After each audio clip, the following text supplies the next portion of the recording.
We are live. Welcome back to the Sprawling City Campaign, Session 2.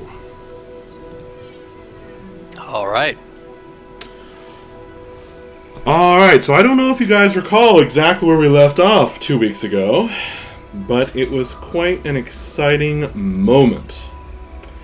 You guys are in the middle of an operation, stealing pay data from a automobile manufacturer.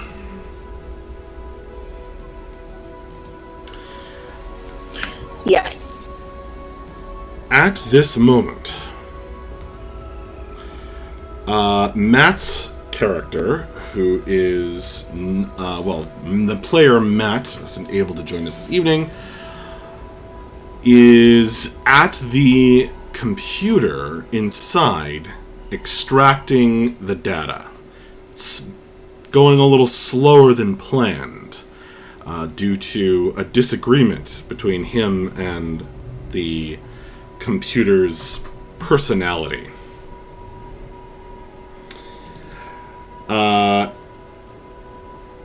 At the same time, in the lobby of the building,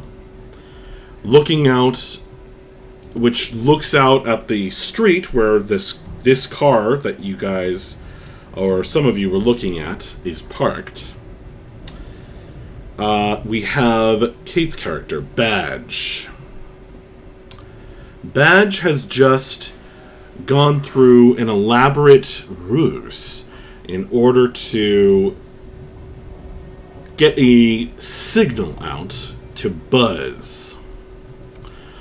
Buzz is outside next to the building's power converter for the city block. Actually, it might be a large enough building complex that it has its own, box. And that is in fact the case.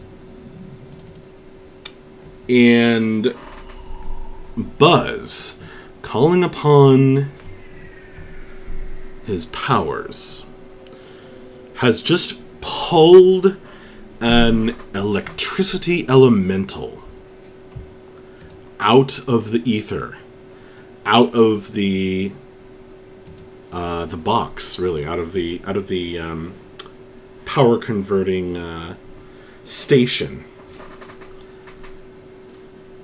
And things have just gotten very exciting indeed.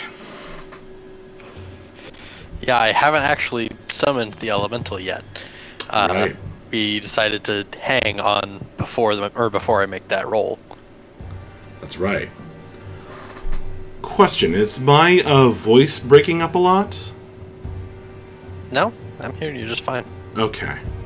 Well, yours is for me, so I thought it might be happening in both directions. It's kind of staticky. I don't know if there's anything you can do about it, but now you're aware. I'll try something. Okay.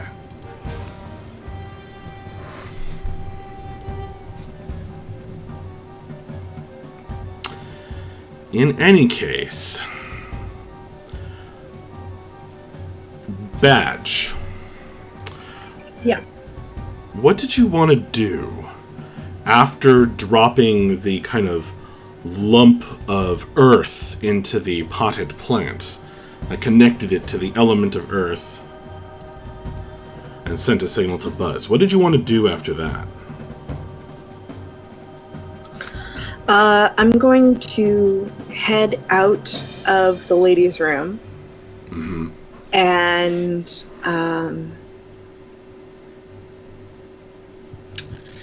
I guess I will. I'm going to go up to the front desk, and I'm going to say, I've been looking for one of the people who I came in with. I wonder if it would be possible for me to just head back into the elevators and see if maybe we missed each other on the way in and out. We were supposed to meet up in one of our meetings. Who are you approaching? The front desk. Okay. Gotcha.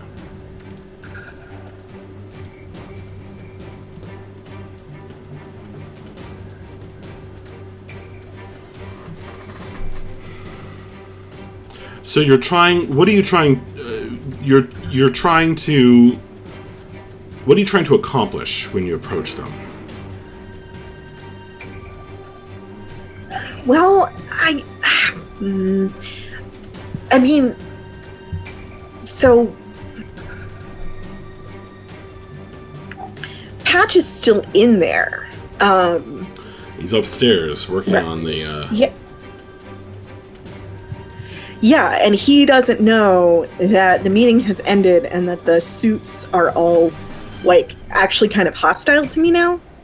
I was thinking I would head back in and try to find him, but maybe that's a bad idea. But that's what I'm doing anyway. Okay. Well, we did a whole flashback to determine that you guys would know about the vulnerable computer and where that was. So you can actually go up the elevators to do that. However, as you're I have to reconnect. I couldn't hear you for a second. I hope it's not on my end. Might be. Yeah, I've been having no problem hearing you, Max. I think it's my computer. I honestly do. It's been running a little slowly. I just had like a massive update, and I'm wondering if maybe there's another one that's, like the immediate post update that always seems to happen. Yeah, there were 2 updates. If you're talking about the main. I thought I got both of them, but maybe I didn't. So my computer's just running kind of slowly. Gotcha. So anyway, I'm sorry. I missed what you were saying. I walk up to the desk and I say, I think my friend is still in there. Could I jump back into the elevator? Okay. They're probably not going to raise too much of a stink at first, but then something occurs outside. So let's jump back over to Buzz. Buzz, please describe how you go about doing this. Yeah, so basically what I'm going to do is I have some copper wiring, and that copper wiring will lead itself into a fairly large glass jar. And so what I'm doing is I'm essentially finding like a little switch or a button or something like that, and I'm putting one end of the copper wiring into that, and I'm going to use that as a conduit to kind of summon the elemental into something that I can interact with. And I'm gonna draw it out through the wire, kind of thing, like kind of easing its transition from the electrical grid it's been in into something that I can interact with. You're gonna try to trap it inside of a glass jar? Not trap it, just like, I mean, I want, or there's not gonna be a lid on the jar. It's just, it's I'm kind of wanting to take it in stages so that it's in the main electrical grid, then it's through something that conducts an electricity, then it's in a small space, then it's in a big space, kind of thing. I see. You're trying to put you're trying to use this as a conduit. I get it. As a conduit to kind of protect yourself from possibly getting electrocuted or something. Right. Got it. All right. So are you actually going to be, since you're using tools, are you trying to summon this using some other kind of skill, like a tinker kind of skill? No, it's still gonna be, or it's still gonna be probably influence because I'm definitely trying to command this spirit to do some tasks for me. But I am using a talisman to kind of augment my summoning ability, and that's where the glass jar comes in. I should have described that a little bit more, because it would have like some runes etched into it and stuff. Like it's a very fancy glass jar. Yeah. It sounds less like intuit and more like engineer almost. Well, I have to use an ego action according to what the summoning ability does.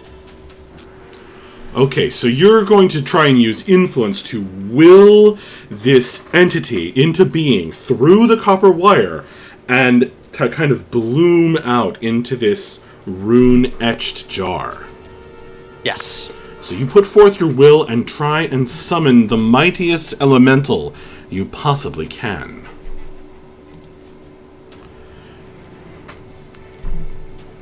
Yep. Okay. Well, we'll see how that goes. Normally you would be summoning a tier 0, tier 1 elemental. Sounds like you're going for something bigger. I am. I want to cause chaos in that building, and a tier 0 or tier 1 elemental is not going to do that. Mm-hmm. Alright, so going for maybe tier 3? I think so, yeah. Okay. Alright. Well, this is a dangerous thing to do. Now, you are mitigating that a little bit by using these tools to try and channel this entity so that it doesn't just rip apart the soul that you put forth to create it. But they're only going to help you so much. So we'll call this a risky position. Okay. I would say it was desperate, but we'll say it's being downgraded 1 because of your various tools you're employing. Okay. And since you are at this location, you've set yourself up outside, ready and waiting for this. We're going to say the effect is standard. All right.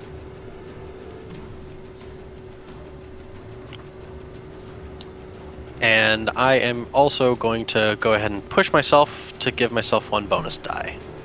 Nice. I guess nobody can really assist you right now. No, I'm kind of on my own. Yep. Oh, God. Ah. Nope. That is a fail result. All right, guys, time to get out. Because I'm not going to help you. I'm going to be busy for a while. So what does happen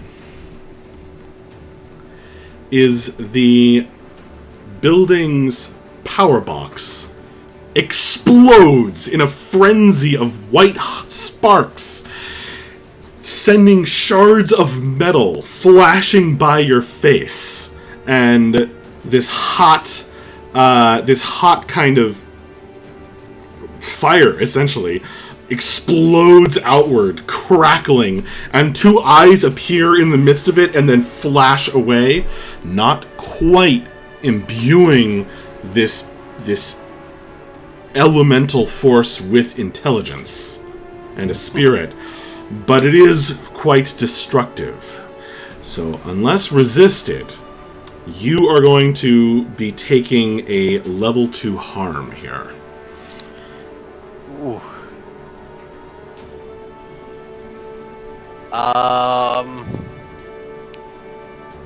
I don't think that I'm gonna be able to resist that with the level of stress that I have left. But I will say that I was prepared for this sort of eventuality, and I'm wearing some very heavily insulated clothing and some fire retardant clothing. And so I've got some armor on that I'm going to use to bring that down to a level 1 harm. Nice. You prepared for this. And your clothing does protect you. Oh, you know what? I actually did input the more cyberpunk clocks, but I'm just going to keep using these for now. Okay.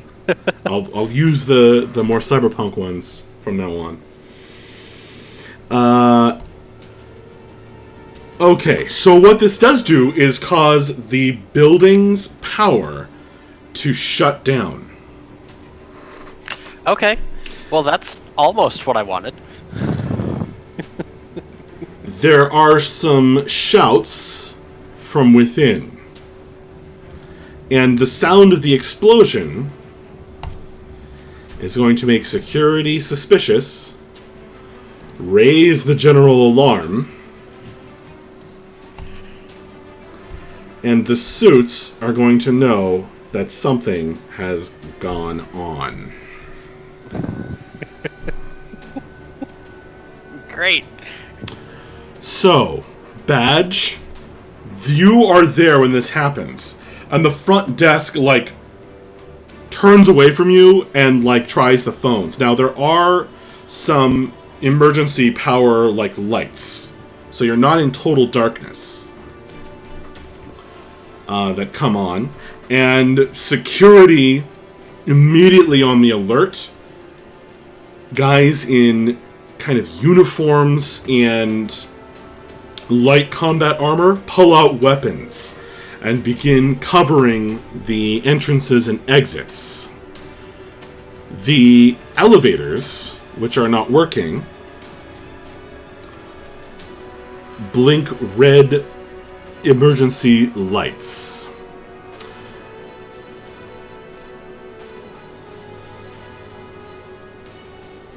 What are you doing?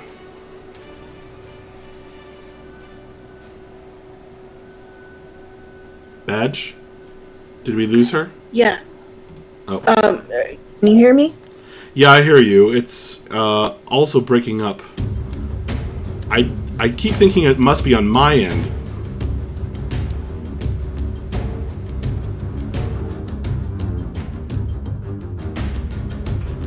Yep. Hello? I'm still here. Let me try reconnecting. I can hear you too, Kate. I couldn't hear anybody, so.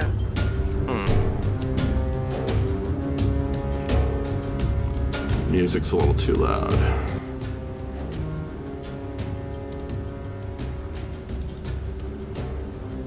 Alright, you guys hear me okay?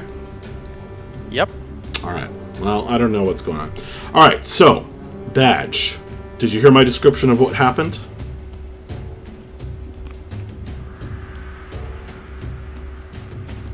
Badge? Badge, did we lose you? Did we lose Badge? I think so. Alright. Well, Buzz, guess what? Security appears. You're kind of standing there with singed hair tips and feathers. You have feathers, right? Yes. Singed feathers and smoking slightly as this box belches forth an acrid smoke. And guys in suits are kind of running toward you. They look to be of various types, not all of them are human. Some of them are big, kind of unseelie court looking nasty guys with horns coming through their hats. And there's also several mechanics headed in your direction as well. Okay. Yeah. So You're standing there with this burned out copper wire and a broken pieces of a jar. yeah. I think I'm gonna have to run. I'm not good at running. I will say this. At least none of them have wings. Yes. That doesn't mean they can't fly. Right. But maybe I can lose them if I go up. So yeah, Maybe. that's where I'm gonna start. And basically I'm gonna try to see if I can find any places to break line of sight and get into some small hiding spots that they wouldn't easily be able to access, even if they can't fly. So you're basically abandoning the case, you're abandoning the area, and trying to just get the hell out of Dodge. Yeah, because I'm getting close to the end of my rope as it is, and I don't think that there's going to be much that I can do to help from out here with security on my tail. Okay, so it sounds like you're using one of the stealth actions to try and lose them. Yeah, Probably stealth, in fact.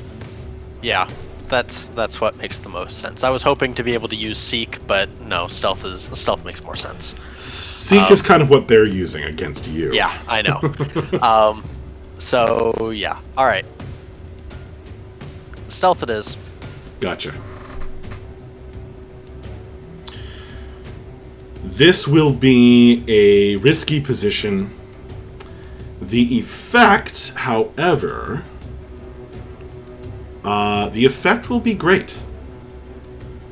Because you find that while they do have ranged weapons that they can bring to bear, none of them can fly.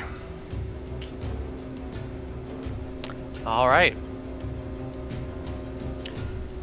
Well, I'm gonna push myself again in order to get that bonus die, Okay. because Or you otherwise could I'd be sell rolling out. 0. And of course, I fail again. Not going your way, is it? It's really not. So you start trying to take off.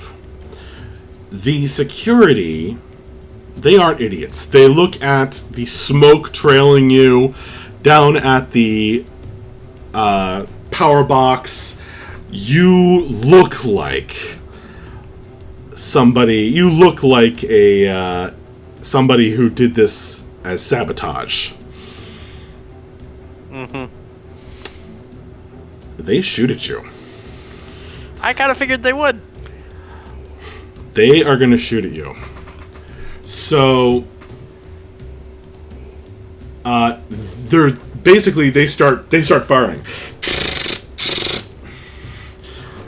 just firing. Bullets go whizzing past you, and they are certainly going to adjust their aim and try to shoot through your wing and bring you down.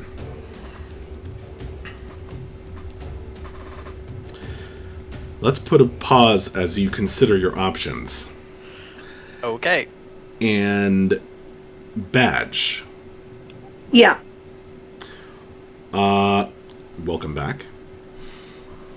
Thank And what are you doing as chaos breaks out in the lobby?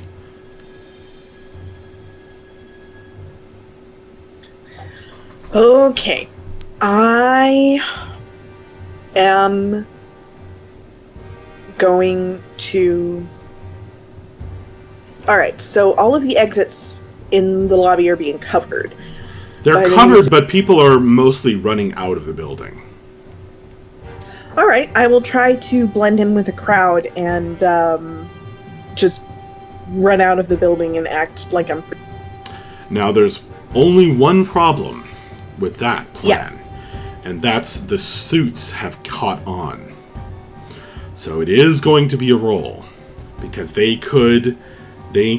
probably almost certainly have alerted security to your presence and the need to stop you.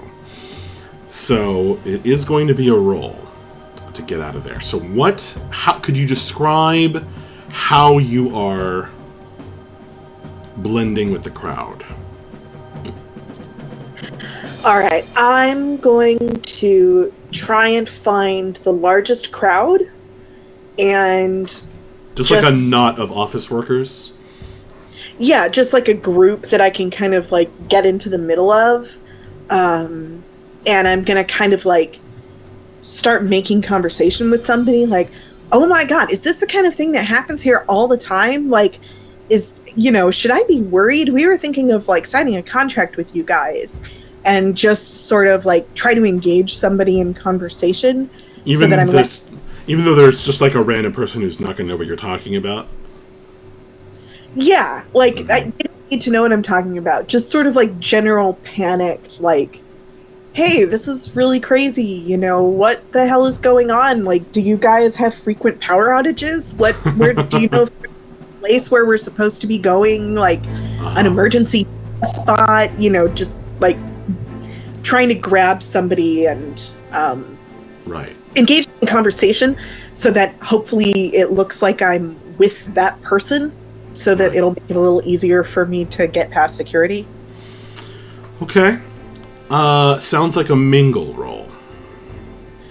And I'm going to push myself to do that. Roger that.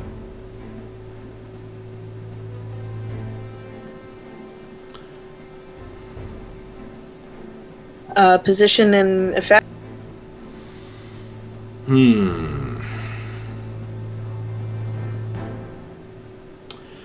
Your position here will be controlled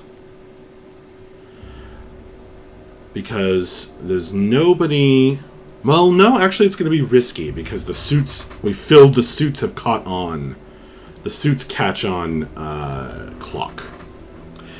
So it will be risky. And the effect, however, in the chaos will be great.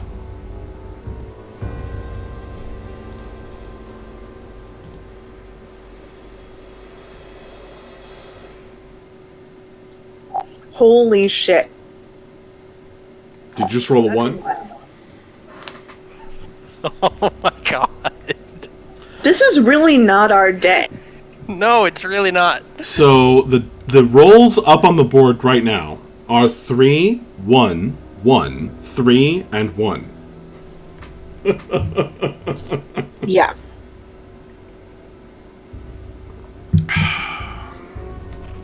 Somebody needs to tell our dice that there are other numbers. True. Well, I rolled a 4.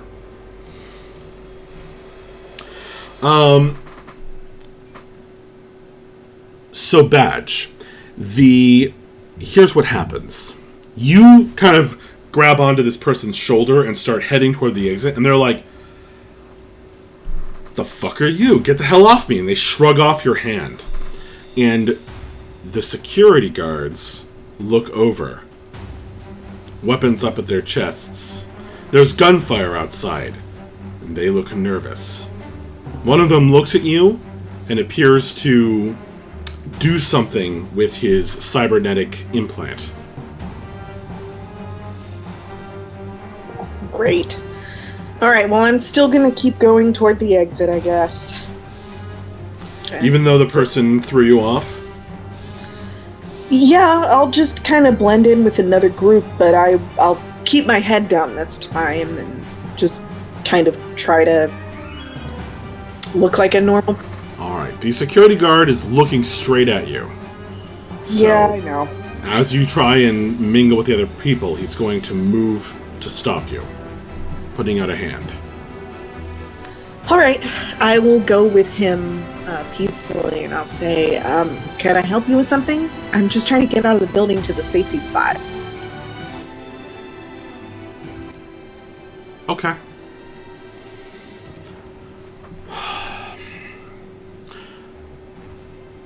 So you start trying to talk to the guard, security guard. And he's like pulls you to one side and he's like, I'm gonna need to speak with you a moment, ma'am. Now, meanwhile, something else is going right. Because Matt's character,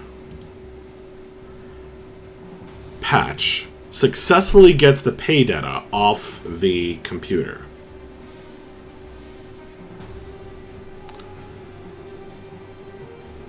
However,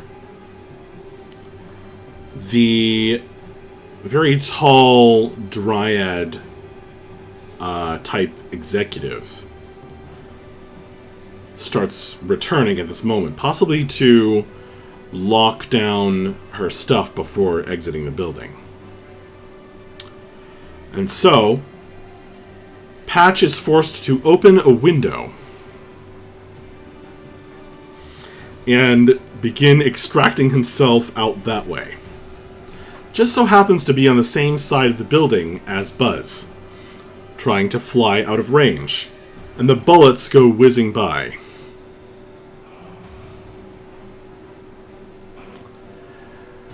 Okay. Very exciting. Yes. Let's jump back over to Buzz. Buzz, you're being shot at. You're about to get hit, because they are not complete idiots. Yeah. Okay, so I am going to pull out, I'm going to pull out my smoke grenades. Okay. And I am going to... Which you just so happen to remember to bring. Yep. Mm-hmm. It's a good thing I brought them. And so what I'm going to do is I'm going to try to summon a spirit of smoke from the smoke grenades. And so I want it to basically I want it to do two things. One of them is to just kind of be an obscuring force in the air so that I can lose the guards. And also I want it to try to slow Patch's descent so that he doesn't take crippling falling damage. Okay. Now, I've established in this world that time is an important factor in calling forth spirits. Mm-hmm. And there's two steps to this. One is throwing the smoke grenades, and the other is kind of lending that smoke a spark of your soul and causing it to come alive and actively obscure you instead of passively. Is that about right? Yeah, pretty much. I'm not sure that I'm actually throwing the smoke grenades. I'm probably just pulling the pin on one and drawing the spirit out that way, rather than like throwing it out and trying to summon the spirit remotely. But so you're going to pull the pin out of a grenade and not throw it. Is that what you're saying? I mean, it's a smoke grenade. It's not one. It's not explosive. Well, where do you think the smoke comes from? It's somewhat explosive because it has to actually spread the smoke out. Yeah. Okay. That's. It's not like an ever-smoking bottle in D&D. Yeah. No, I was thinking of it more as like, the way, or like it's just kind of a chemical reaction that it spews the smoke because of the pressure of the limited amount of space that the smoke can go. Like, it doesn't go through the whole thing. But no, I see what you mean. So yeah, you're probably right. I probably do need to get some distance. I mean, I don't really know anything about real life smoke grenades, but it does seem like you're supposed to at least drop it. Yeah.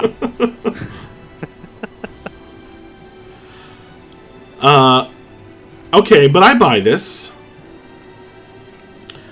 I think I'm gonna ask for...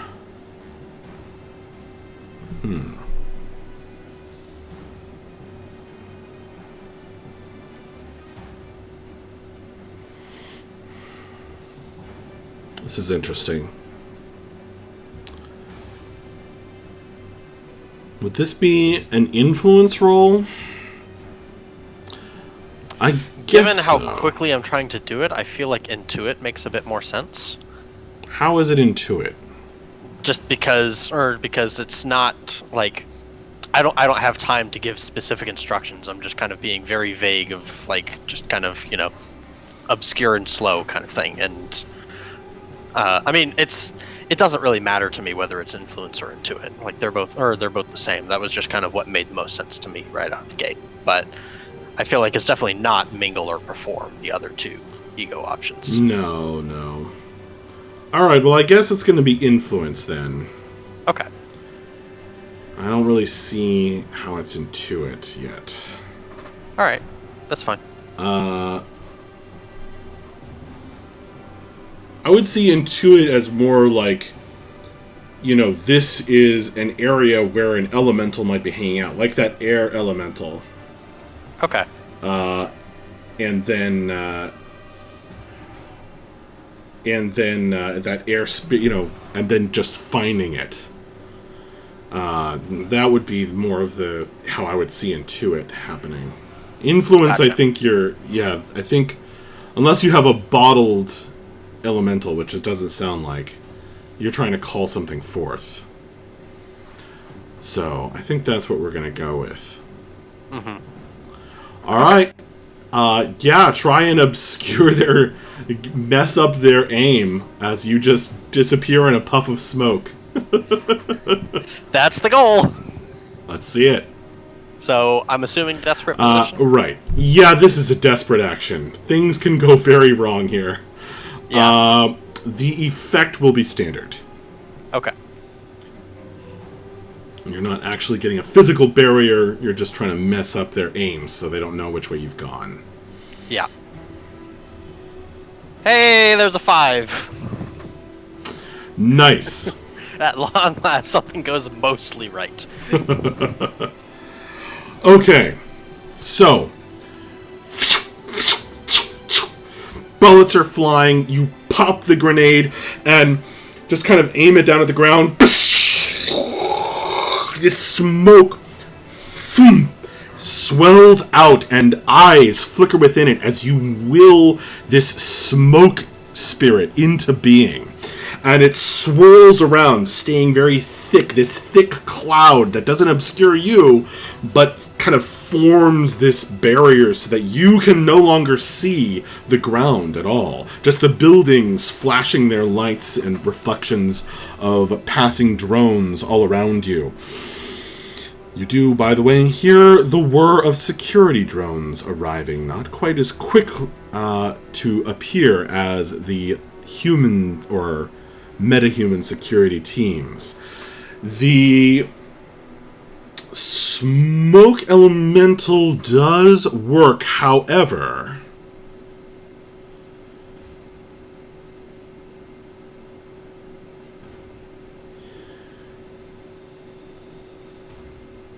your leg is struck by a bullet. It doesn't knock you out of the sky,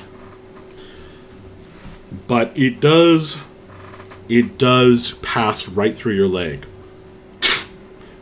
As the smoke swirls out and the bullets continue whizzing by, you get a little unlucky. So you were, you did have a level 2 harm. I think it was electrocuted. Yeah, and I turned it down to a level 1 with the armor. Right. So now you're taking another level 2 harm, shot through the leg. Okay. However, you're able to fly with like a hummingbird up and over the building and out of sight of the security team. Also, because you are controlling this smoke spirit, you could send it to obscure Patch as he climbs out of the window and onto a fire escape. I will definitely do that. So let's see how effectively he gets away. Oh no. Seems bad. As the bullets are flying, he does get shot pretty badly. And because he is not flying, when he gets shot through the leg, it stops him. So he is going to be limping away. Badge, we jump over to you, where you've been halted by the security team at the door. They are kind of talking into their earpieces and looking over at you very suspiciously and kind of keeping you off in a corner. What are you doing? Okay, well, I was trying to, engage with one and be like, can I help you with something? I'm just trying to get out of the... He's like, I need you to stay put, ma'am. Okay, can I ask what this is about? He says, security issue, sorry. And he's still talking into the earpiece and looking at you, and he's like, can I see your ID? Yes. And at this point, I'm going to pull out one of the many fake IDs that I have on me at all times. And in this case, it's going to be my old police badge with an artfully disguised new number. The security guard raises his eyebrows. And I kind of act like I'm trying to hide it. I'm going to say, I think I'm probably going to have to speak to your immediate supervisor. There's a security issue that I think I might be able to shed a little bit of light on. So what are you trying to influence him into doing? What are you trying to get what are you trying to get here? I'm trying to convince him that I'm on his side. Kind of implying that, I'm here in an official capacity investigating the thing that just happened. Perhaps unsuccessfully preventing it, but nevertheless that we both have the same goal of figuring out what it was. Interesting. Sounds like influence to me. Yeah, probably. Okay. And I'm gonna push myself here. Okay.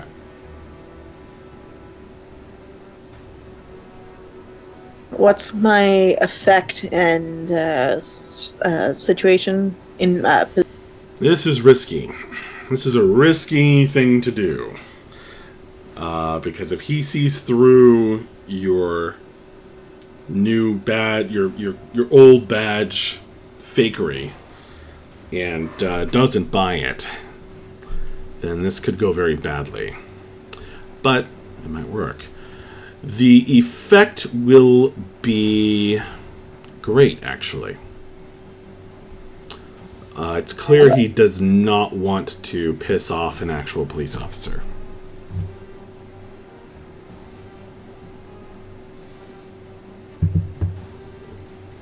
And he has every reason to believe that you do know that you are actually investigating the incident. badge, it would be really nice if at least one of us got out of this building without getting shot. Yeah, I'm gonna do my best here. Oh, You can use hello. a flashback. Okay, don't need it. Okay, a 5. He kind of pushes in his earpiece and he's like, "Yes, sir. Yes, sir. She's a police officer, sir."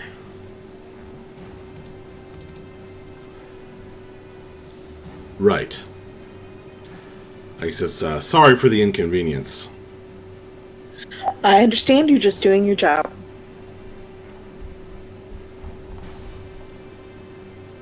He says,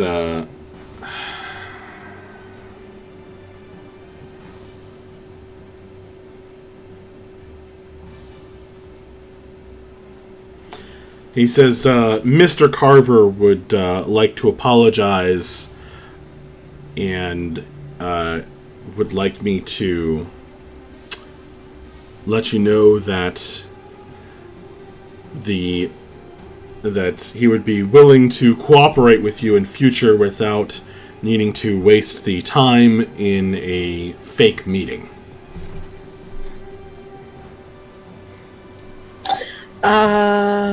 Okay. Let Just him repeating know. his words, ma'am. Yes, sir, I understand. Let me, well, thank you so much for explaining the situation to him. And please let him know that I'll be in touch with him about what we're hoping to get to the bottom of. He nods and gestures toward the main doors. And I'm going to head on out. You head on out with the rest of the people, and you are back out on the street with the hustle and bustle of the sprawling city going by. Hey, I did it. No one shot me yet. Buzz got away, and actually, Patch got away as well. He just got badly shot up. Well, I know. It's just I'm the only one who hasn't been Yep.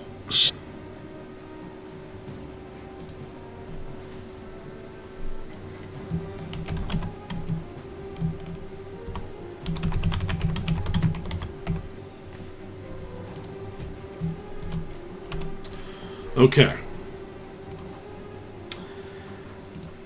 And with that, you guys get away. Patch hands over the pay data, and back at the rat's nest, collapses, exhausted and bleeding. Congratulations, you guys. Hooray, we win. Hooray!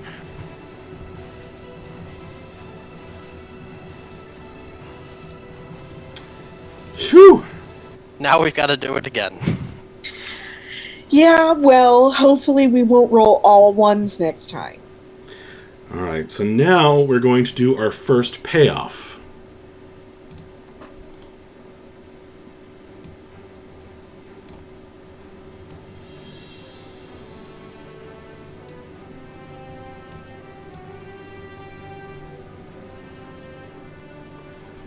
So I'm trying to pull up the appropriate rules.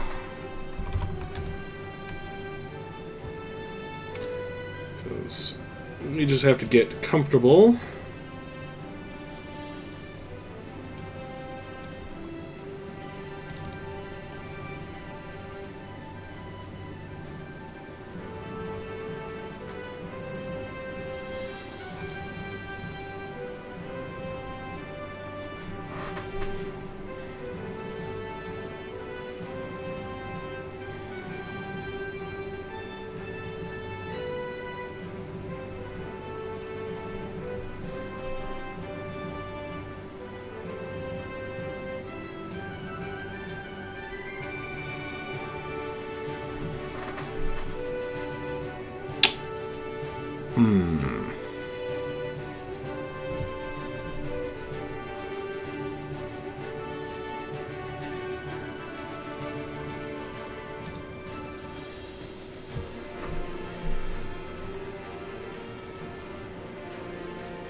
There's got to be something post operation.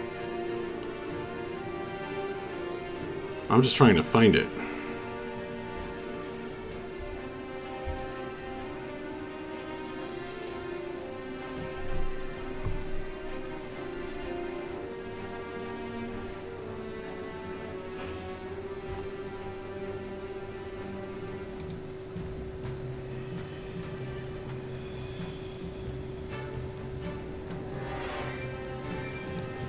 Page 177. Yeah.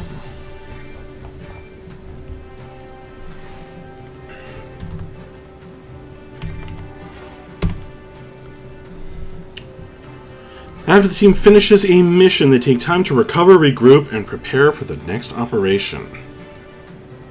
Okay, cool. Payoff.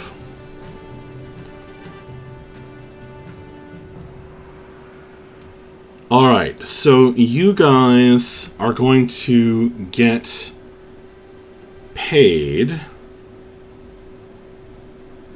through the troll that you met under the freeway overpass, Eric Gomez. So you're going to earn 4 favors, which is how it works in the game. Alright. As you are able to turn over the data that will show that these companies were kind of heading, or this company was going to fake an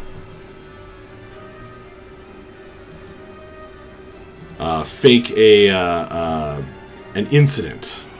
Isn't that right? Yeah. Now there is a part 2 to this case, isn't there? There's another building you could optionally go after. I mean, I think we're gonna try, right? Yeah, I think that's our next score. Okay. Now, you can choose to make a contact roll to push for more appreciation from your employer, leading to more favors. This roll is based on the relationship with the agent who hired them. So I guess Eric Gomez is going to be one of the agents. Well, would it be through Kate's contact, since he was the one who gave us the job? But that guy's not your employer. Okay. I wasn't sure if he was One of involved. the things we kind of skipped over in trying to get into the game was saying, what are the 2 agents that the Rat's Nest has like contact with? And I think we're establishing one of them as Eric Gomez. Okay. So you guys can find out more about him and who he works for. All right.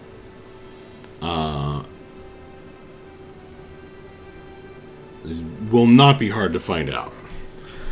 You can just ask around. And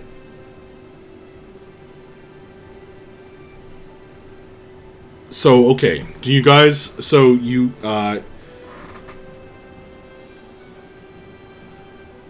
guys are at a neutral state with this agent. So do you want to try and push for gratitude?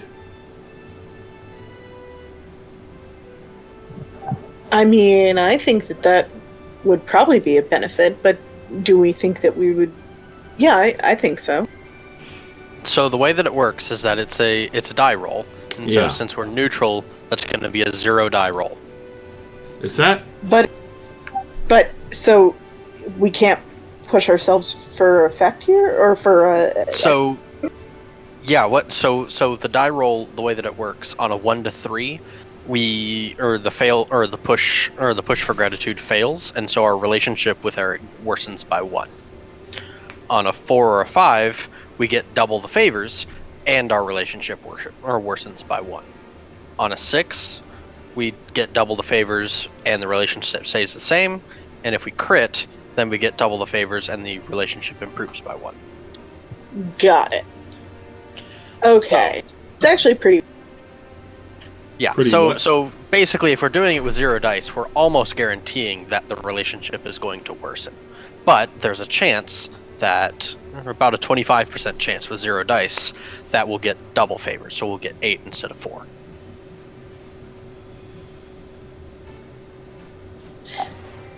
All right. Okay, that doesn't necessarily seem worth it to me. But what do you...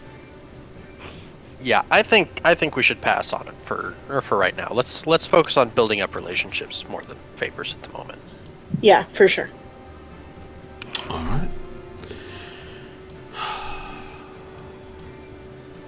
Okay.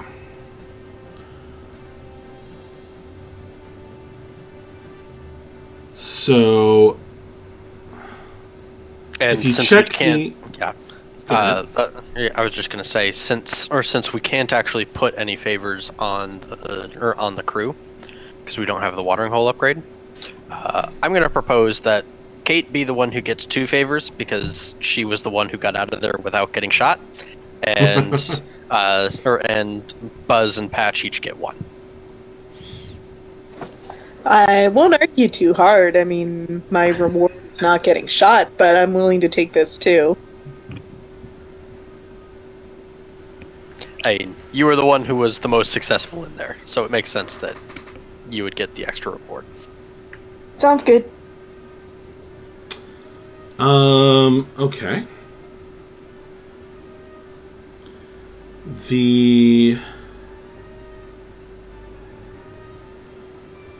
Okay, faction agents. So if you look on the team sheet, the crew sheet, you've got the faction agents. Now, annoyingly, Cora's the only one who can edit this. Yeah, sadly. But you can put Eric Gomez in there. And you can give both him and the neighborhood faction 1 tick mark toward improving the relationship. Okay.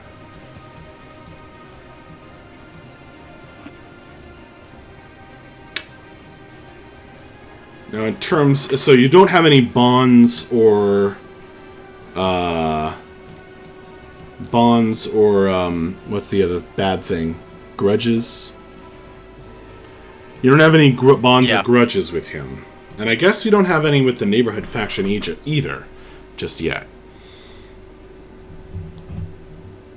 But that's okay.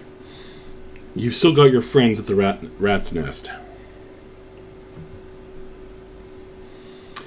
So just as a reminder, okay, so yeah, go ahead and if you can edit it, put a tick mark in for both those neighborhood faction and Eric Gomez, and then we'll add another agent. In fact, you guys can probably decide on who you'd like another agent to be. Oh, I'm sorry. +2 status for completing the mission successfully. Cool. Where is the okay. You didn't give him extra pay data. I don't think there were any extra conditions or favors that you guys accomplished. I don't think so either. Don't think so. What faction should I say that Eric Gomez belongs to? Should I just leave it blank? Well, now? you know what? You can ask around and easily find out. Actually, he'll probably tell you when you guys get paid off by him. Okay. He works for the tour guides. Interesting. Who did not want this riot to happen. Well, that makes a lot of sense. Would be bad for business.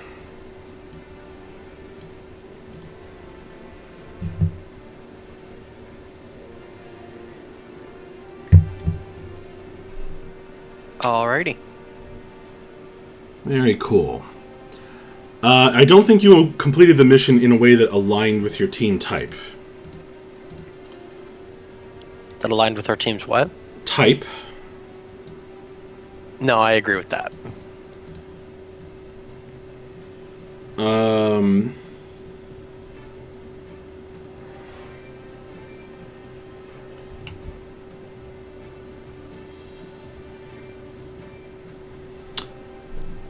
Let's see. I don't think you're going to change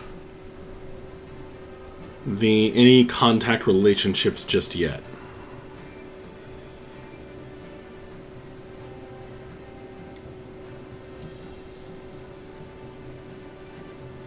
Alright, heat.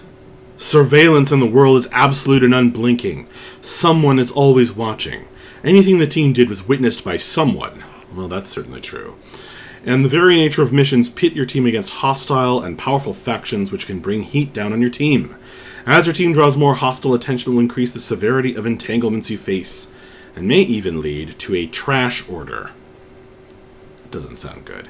Luckily for the characters, most factions don't play nice with each other. As a result, the heat a team generates during a mission will be limited in scope. So this is where this game takes a hard left turn from the way things work in Blades of the Dark, because you're going to have heat by faction circle.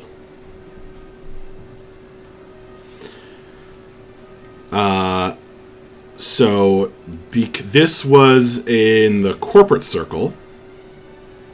So you're going to get heat in the corporate circle, but not in any of the other circles. Isn't that neat? Makes a lot more sense. Yeah. Yeah, I think this is going to be a cool thing. Okay, the king gains heat equal to their exposure during the run. Well, it was quiet for a while. Then it got loud with high exposure. Every one of you had your faces on a security camera of some kind or another, and there was an explosion. So that's going to... Yeah, it's entirely possible that my character's on the 6 o'clock news.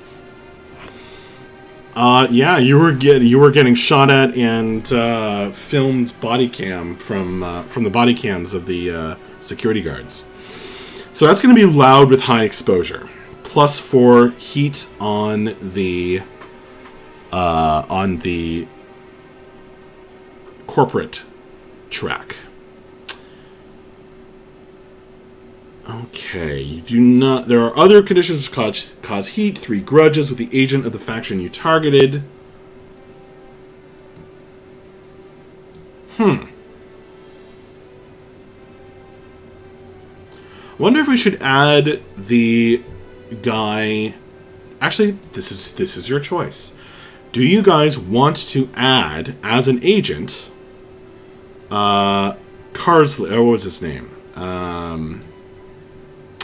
Leslie Carver, the dwarf ex-marine in the meeting, who you convinced, at least for long enough for you to get out of there, that you were a police officer.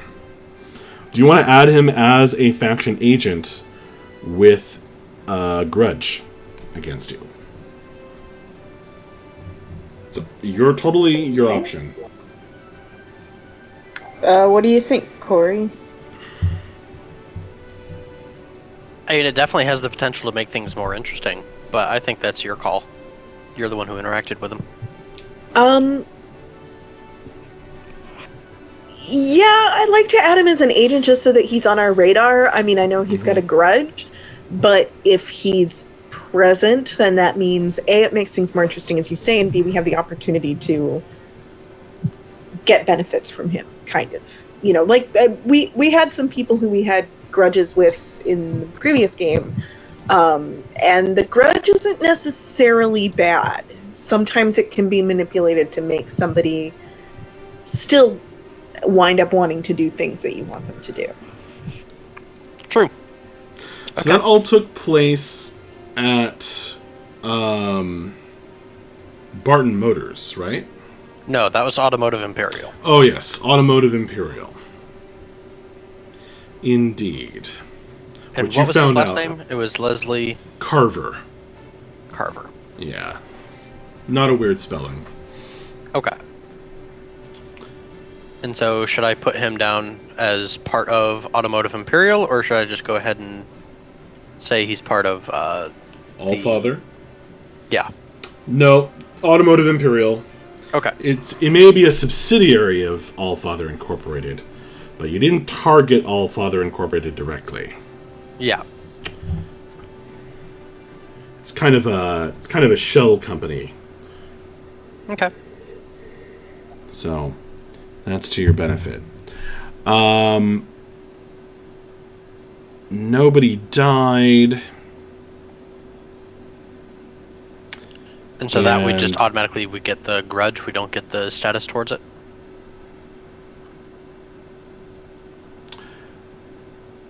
You don't get the status? No, you're going to fully take a grudge there. Okay. 100%.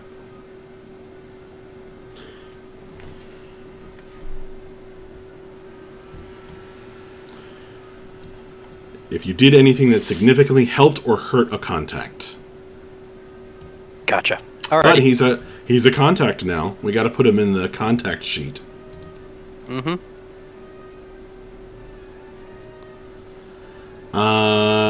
Okay. Then we talk about wanted levels, incarceration time, entanglements, consequences. Don't stop once the mission ends. Everyone on the team had history before they came together, full of commitments, debts, and promises. And each mission only adds to this web of complications. After payoff and heat are determined, the GM generates an entanglement for the team using the lists below. First, the GM determines which faction circle comes calling. By default, the faction of the last mission is not involved. Oh, that's interesting.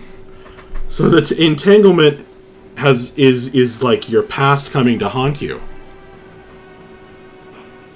Cool. Boy, I feel like is it just me, or is like session 1 or operation 1 in this game like meant to just do all the work, like just like get you into entangled in the game, like just bring up everything. Dredging up the past. Who wants to roll a d7? I'll do it. Actually, yeah, d7. Have we left Euclidean space? Well, it's so. digital, so it doesn't matter. Okay. So that's bureaucracy. How much heat did you just get? Oh, well, I guess this is heat up to bureaucracy, so 0. Mm-hmm. Okay, I will roll 2, or who wants to do it? Here, Corey, you could do it. Roll 2 dice and we'll take the lowest result from entanglements. Okay.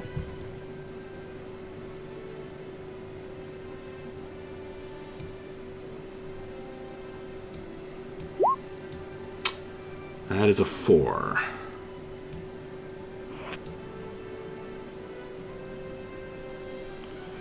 So, rivals entanglement. A neutral contact throws their weight around.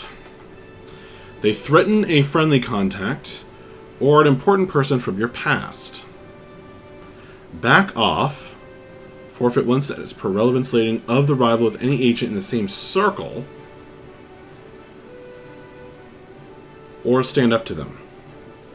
I feel like that's very dependent on you having a bunch of contacts in every category.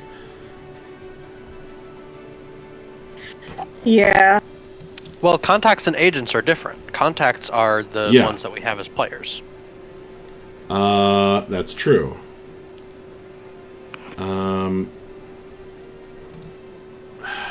Okay. So yeah, all three of us have neutral, bad, and good contacts.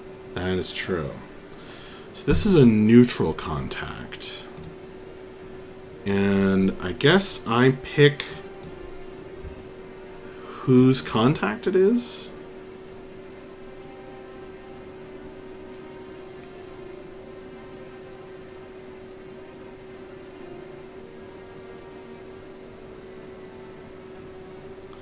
Okay.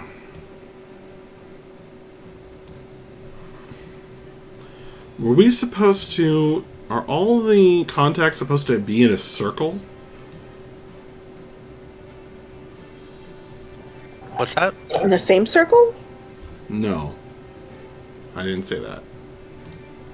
Are the contacts supposed to have a circle assigned to them?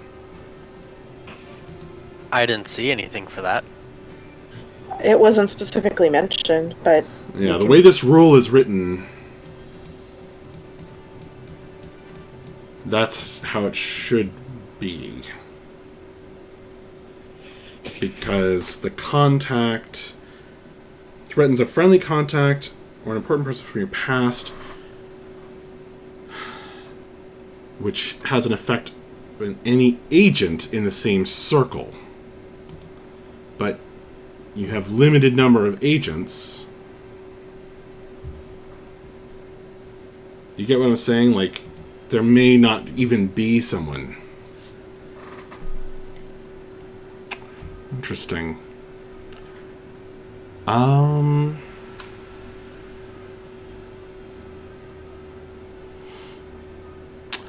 Okay.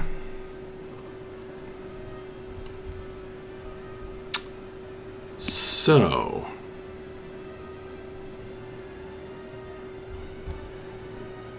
Buzz.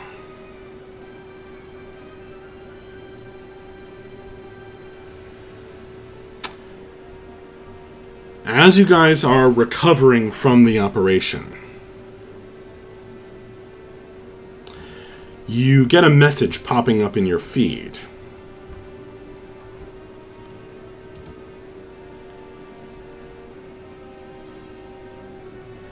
That Guy, the street spirit medium,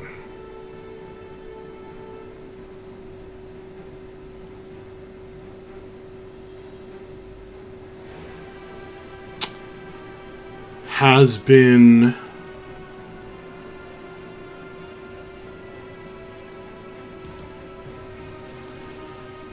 making problems for some of your Unseelie Court, your fellow Unseelie Court friends. People who probably have had it hard enough. But he's been kind of leaning on them. Summoning them, in fact. Which is rude. Oh, yeah. And to begin with, and kind of getting them, using their status to kind of build up his business, as it were.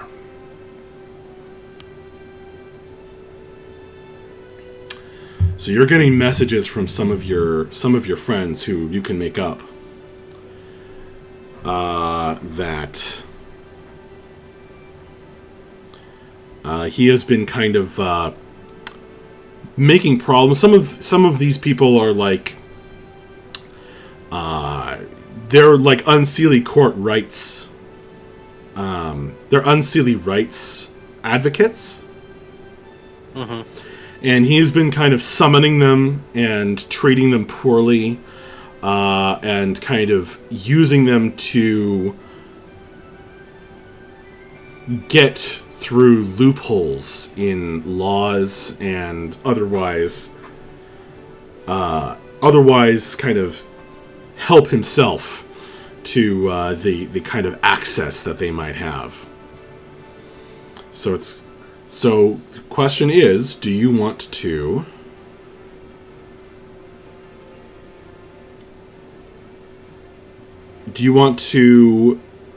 kind of back off or stand up to him? your friends know that you are capable of a lot. So they might be kind of in the, sending messages around, kind of like, hey, can you help me with this guy? I know you're kind of street. Yeah, I'll stand up to him. I don't like him tossing around his weight around with my people. Okay. So how are you going to stand up to him? You going to go talk to him? Yeah, I'm gonna talk to him, and I'm going to try to influence him to stop. I'm just saying, look, if you keep going down this path, then you're gonna cause some serious problems with the Unseelie Court, and you're like, you really don't want me as an enemy, for sure. Yeah, definitely don't want me as an enemy. So why don't you just cool it a little bit with dealing with the sprites from the Unseelie Court, and maybe go deal with the Seelie Court. I'm sure they'll be much more amenable to the kinds of summonings that you're doing. Our camera pulls into this dark alleyway behind a nightclub. Part of town where the windows are covered by a metal mesh and everything is slightly dingy and dirty. Woojin's teeth flash white as he grins at you. You mean Guy? Sorry, Guy. I said Woojin. I meant Guy. Guy, who you guys can hopefully see on screen. His teeth flash white as he grins at you. Are you threatening me, friend? Not at all. I'm just wanting to make it clear that if you keep going the way that you are, then there's going to be consequences for you and for me and for the Unseelie and for lots of so stop, please.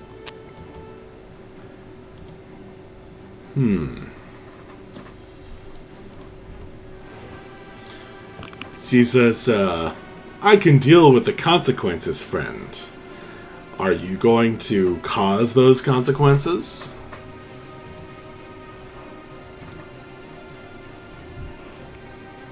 Well, if I have to, but I'd rather this be solved in a more peaceable fashion.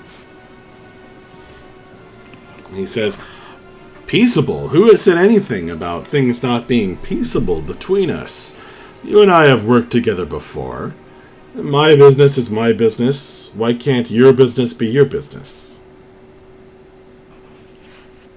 Because your business is involving my friends, and friends are causing problems for me, and so I need you to stop making them make problems for me so that I can stop making problems for you. Does that make sense? Sure, but maybe I just... Why should I care?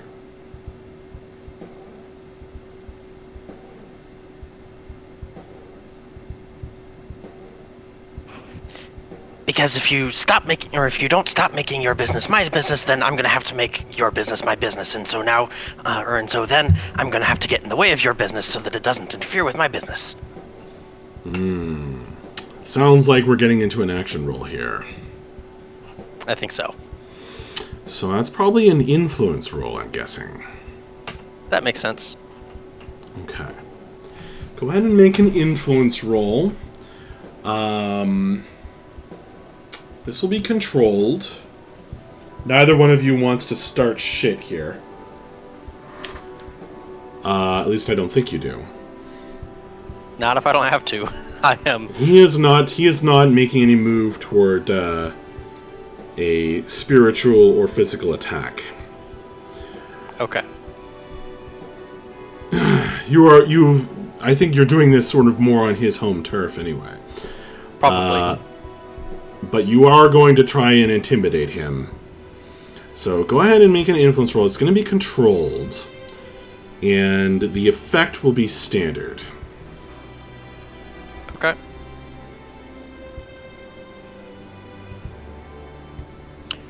Badge, could you possibly back me up? Yeah, definitely. How do you back him up?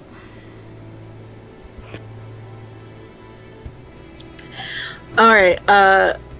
I'm just gonna sort of stand behind him and look significantly scarier than he could possibly hope to.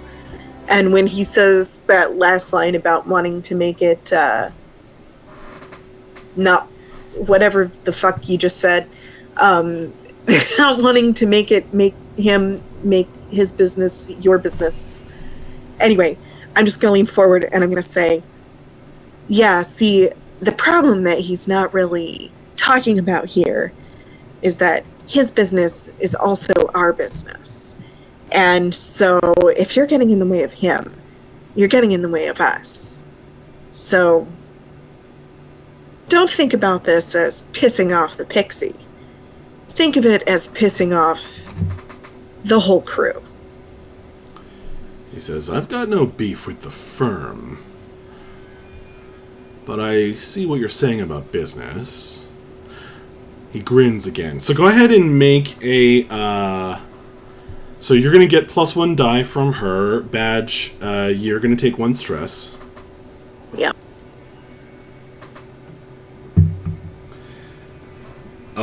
This is all happening while your leg is bandaged up, Buzz. Yep. So our rule from the previous game still applies.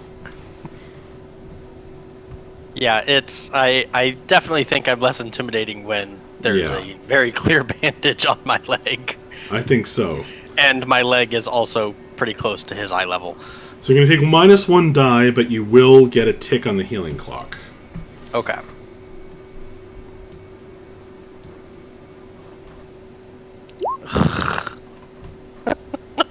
Come on, dice. Give me a little bit to work with here.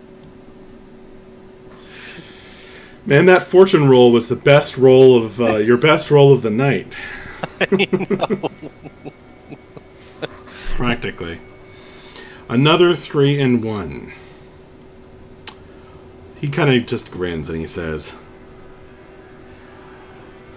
"Yeah, sure, no problem. I bet the firm is doing great. Take care of that leg, friend. We've got no beef." And as he walks away, you get the sense that beef is happening. So you're going to take a...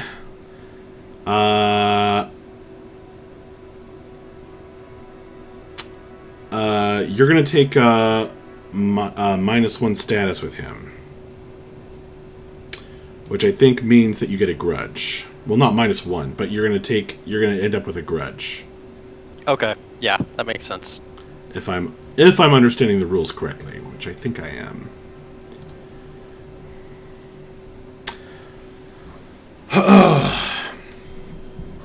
Tough, but you guys dealt with it, at least for the moment. You don't know how much he's really going to back off. We'll have to see.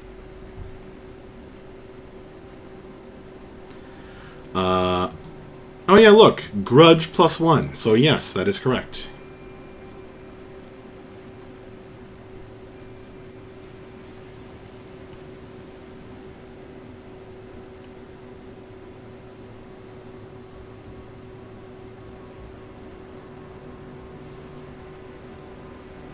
Oh yeah, okay, so you're just supposed to create new contacts.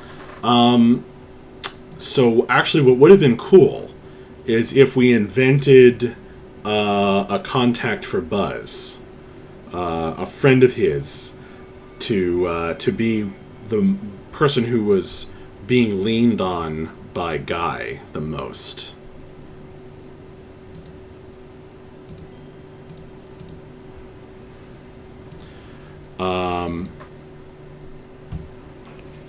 Well, I'm happy to create that. Sounds like it was sounds like it was an unseelie pixie. Yeah. That I've got some history with. Yeah. Okay, another pixie like you.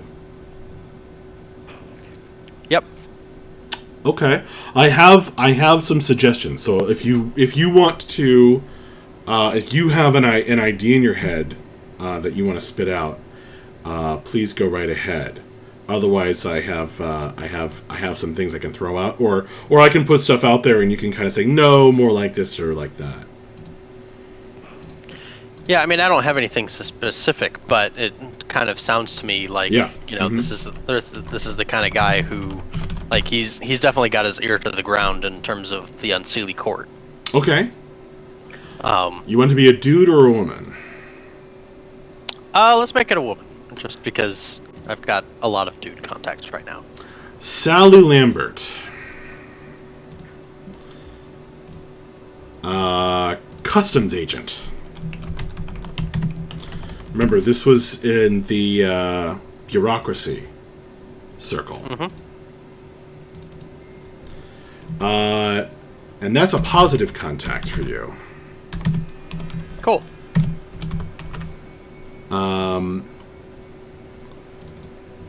So, old friend.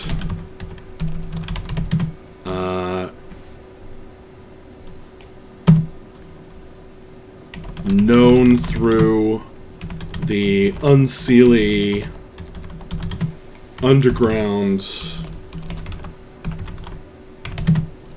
grapevine. Have you ever worked with her as she's an advocate for Unseelie rights? Oh yeah, I'm definitely, like, whenever she's got the latest petition to sign, I'm always there, that kind of thing.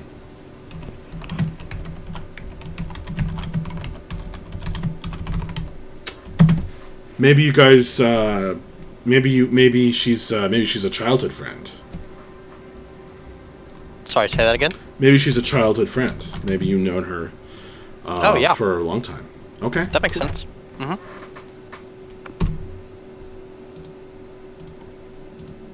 All right. She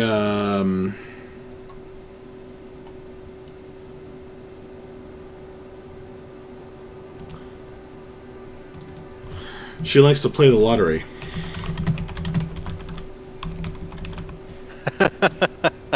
Okay.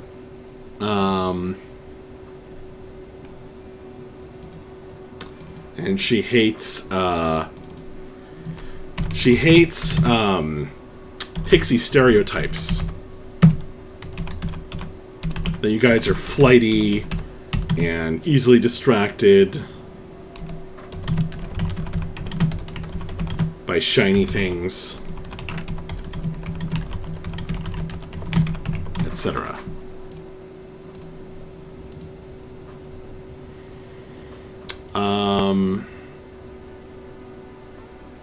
Anything else you want to add about her, or are we good for now? I think that's good. Cool. So Sally Lambert was like, hey, do you know this guy? This guy, guy? This street spirit medium, he keeps, like, causing me to get caught in salt circles and, like, trying to get me to run friends of his through customs and basically making a nuisance of himself. And so that led to the encounter in the alleyway that you guys just had.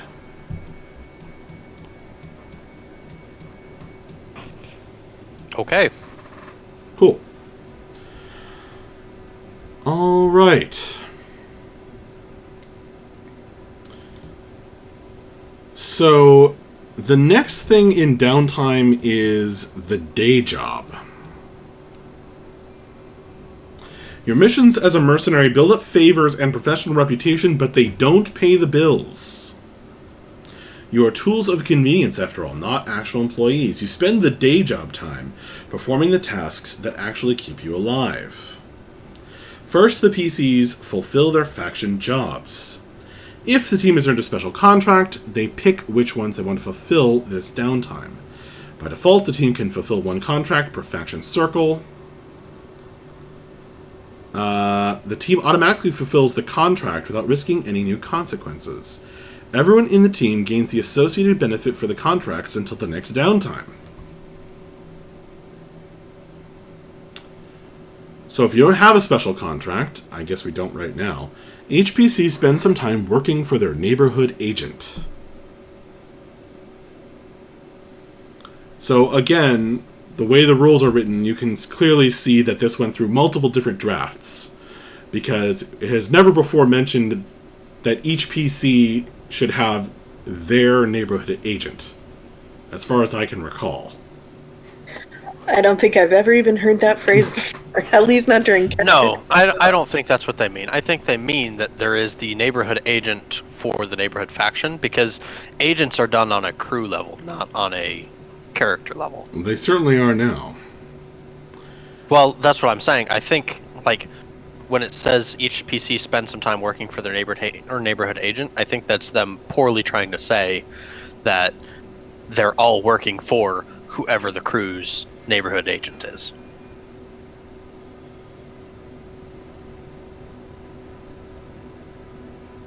Right.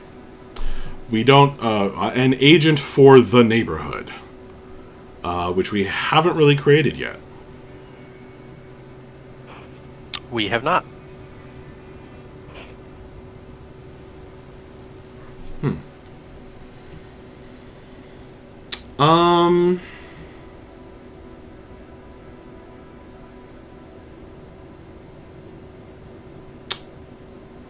I don't know that I want to spend time on that. That doesn't sound fun.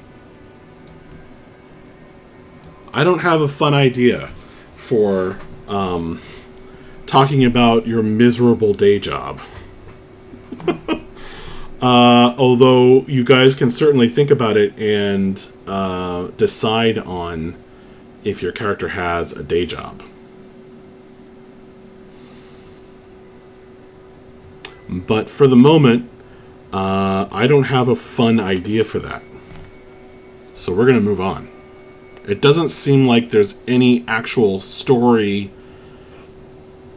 element that grows out of that just yet. Yeah, it doesn't really say anything about it. Although, Kate could learn a professional skill since she's got the 2 favors. So she could potentially use that. So you could learn a new professional skill by cashing in 2 favors.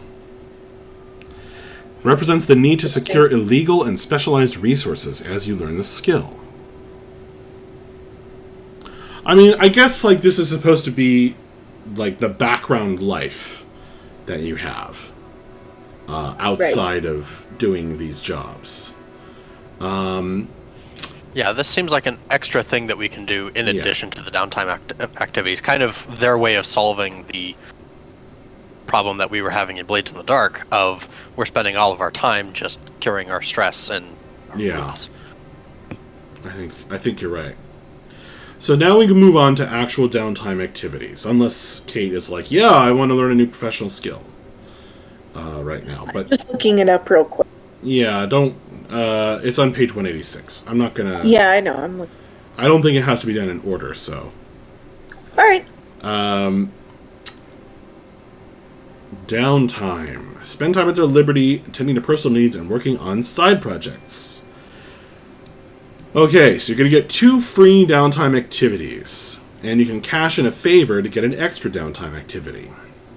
They are: acquire asset, build contacts or status, a long-term project, pursue your rebellion, recover, reduce heat, and train.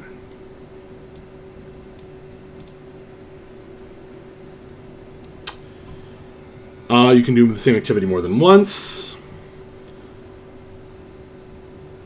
If it's a contingent on another faction, resolve that action first. You may have to depend on contacts for many of your downtime activities.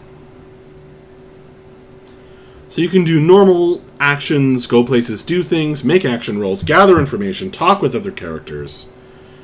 But the things on that list are the limited downtime activities.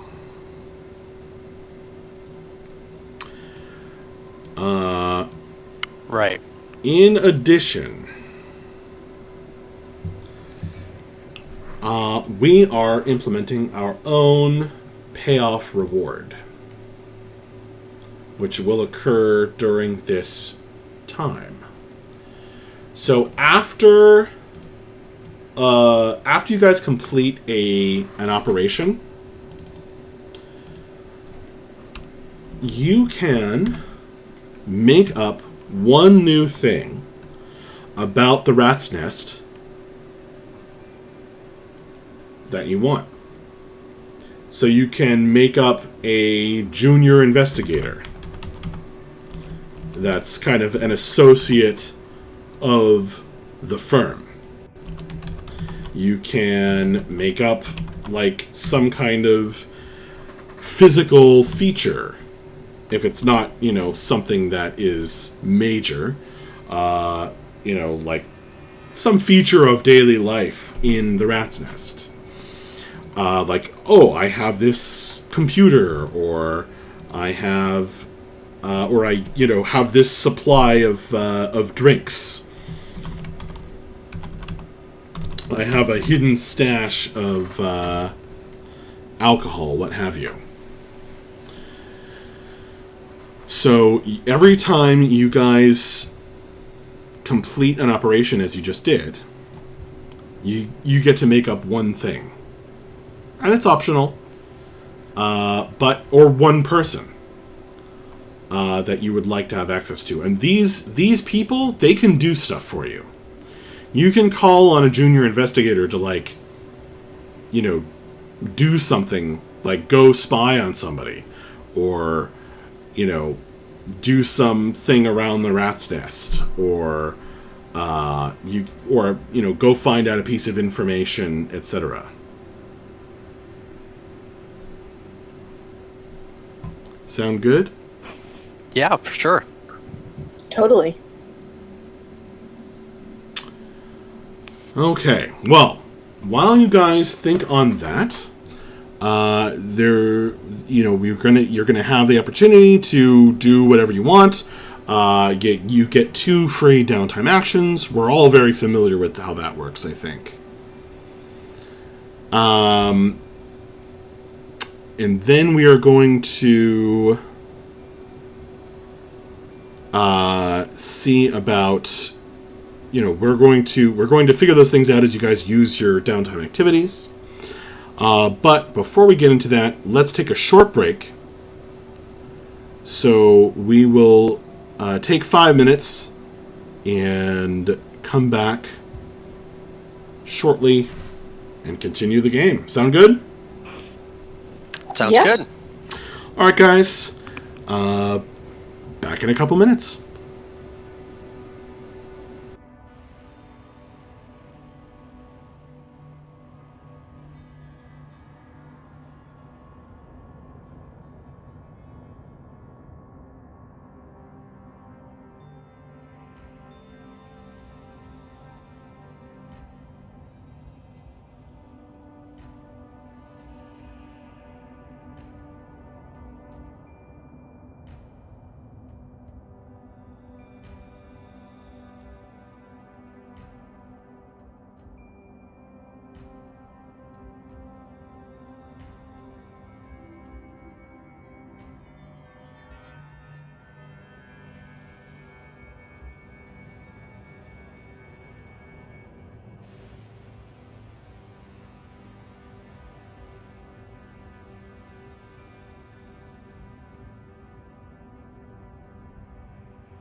And we're back. So,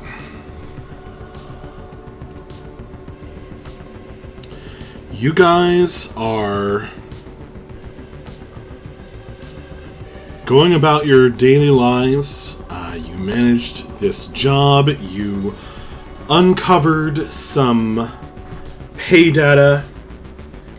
And you got in good with, or at least improved your relationship with Eric Gomez, the troll.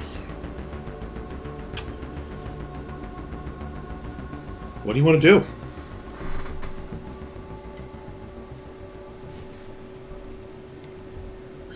Well, we got to start talking about that other pay data.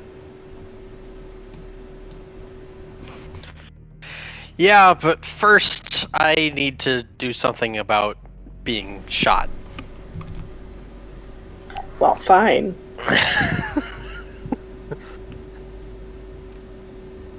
Because I don't like this bullet hole that's in my leg right now. I would like for it to go away.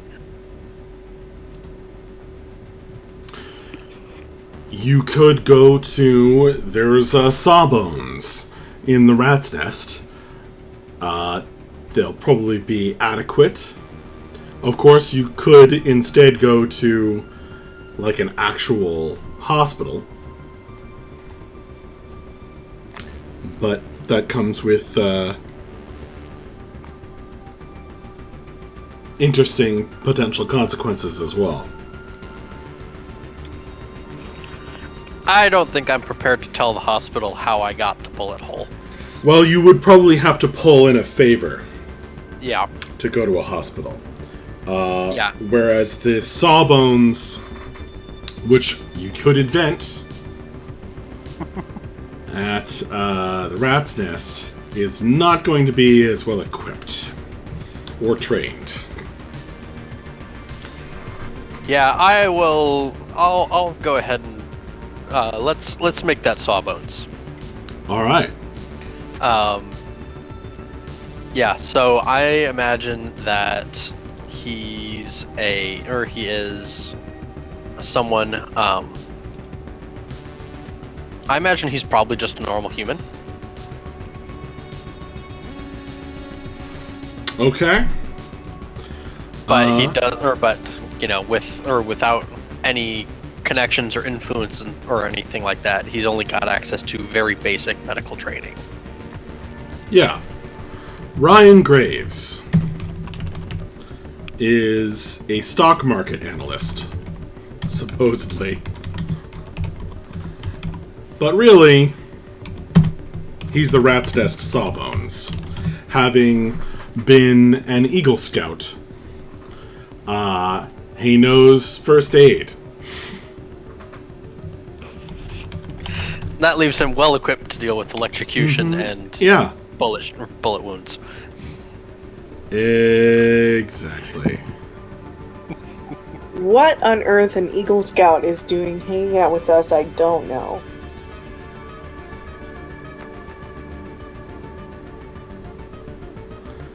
Alright. Let me, So we're gonna make a, So he's an associate investigator at the firm. He lives in the Rat's Nest.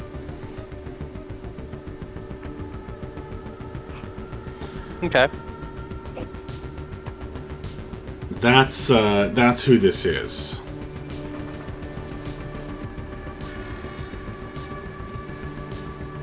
I guess it could be an actual contact instead. It's another way to do it. But not really, because everyone in the Rat's Nest helps each other out. So it's not like, you know, you don't have to, like, maintain this relationship with him. Now, if you wanted somebody else, you know, somebody with more resources, then that would be an actual contact. Mm-hmm. Oh, also, we forgot during the day job phase, we have a scavenge zone. So we can potentially get some extra favors.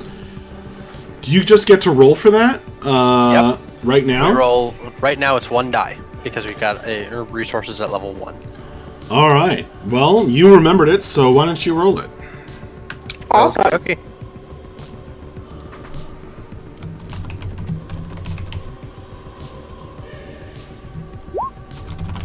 A 4 is 2 favors.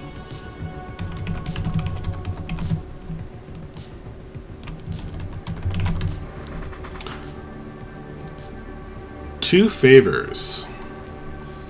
Very nice. So, what do you find in the giant abandoned factory complex as you scavenge through it after the operation?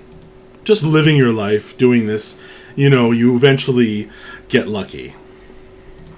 Mm-hmm. So I think we find a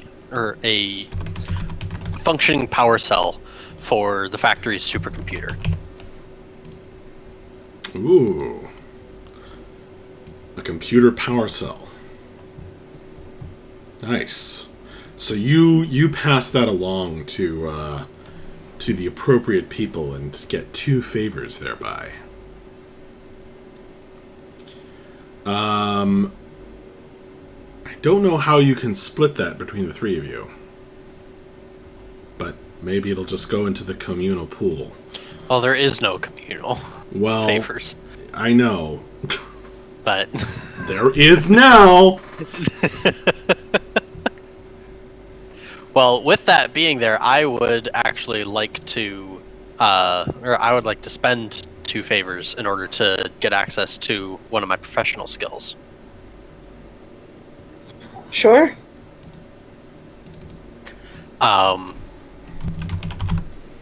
So I would like to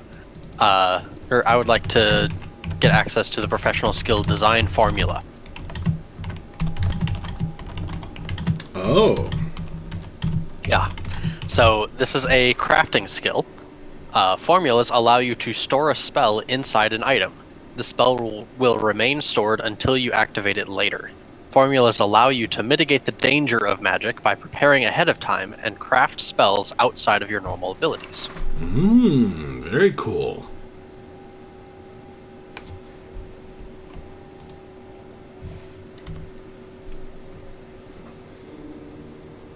Very cool indeed.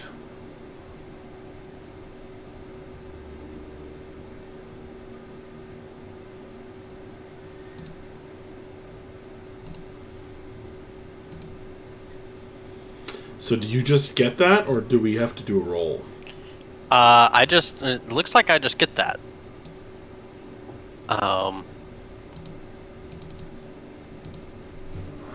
Cool. So,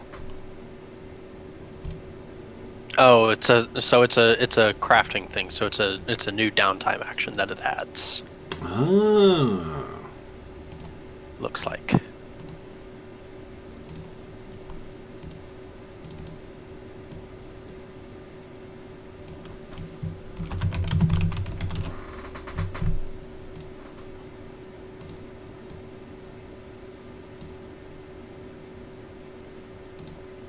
Interesting.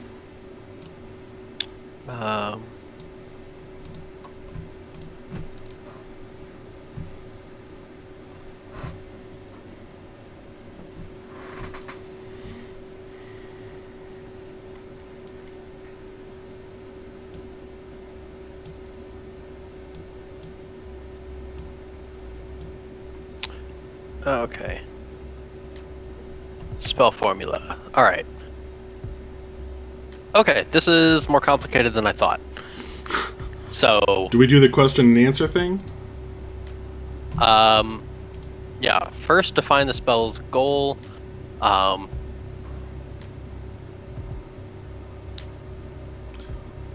Yeah. The goal of the spell is a brief description of what you want the spell to accomplish. Well, that's if you actually do the downtime action, right? Right. Okay, so I don't need to worry about this right now then. Doesn't sound like it.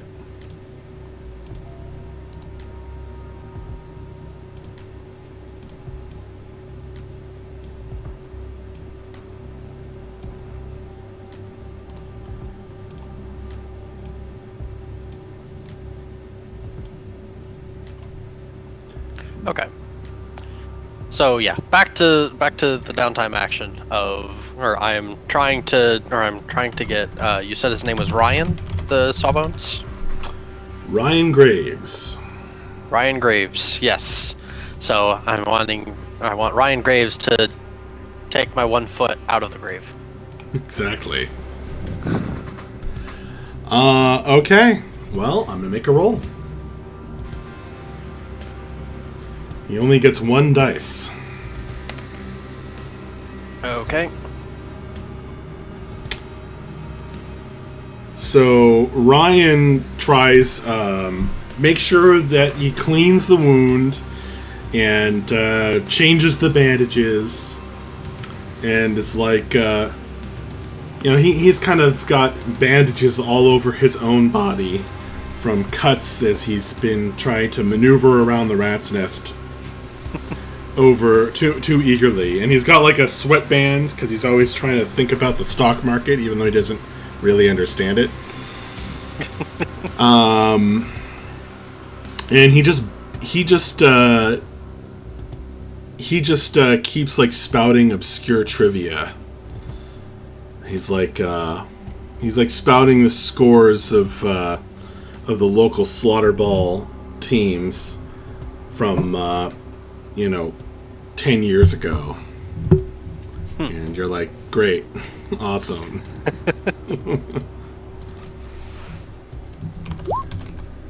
Hey, I got a 6. Apparently he does know how to deal with bullet wounds. Very nice. Okay, so luckily for you, the bullet passed right through your tiny, tiny leg. So there's nothing to extract, and his disinfecting alcohol and bandages are pretty effective. So how many ticks does that give you? 3 ticks? That gives me 3 ticks. So plus the 1 from before means that now my electrocuted harm goes away, and my shot through the leg is now just a level 1 harm. Nice. So it's still there. What does the level 1 harm do? Less effect. We should have been applying that before. Then you would have gotten 2 free ticks. Yeah. Alright, we'll keep that in mind.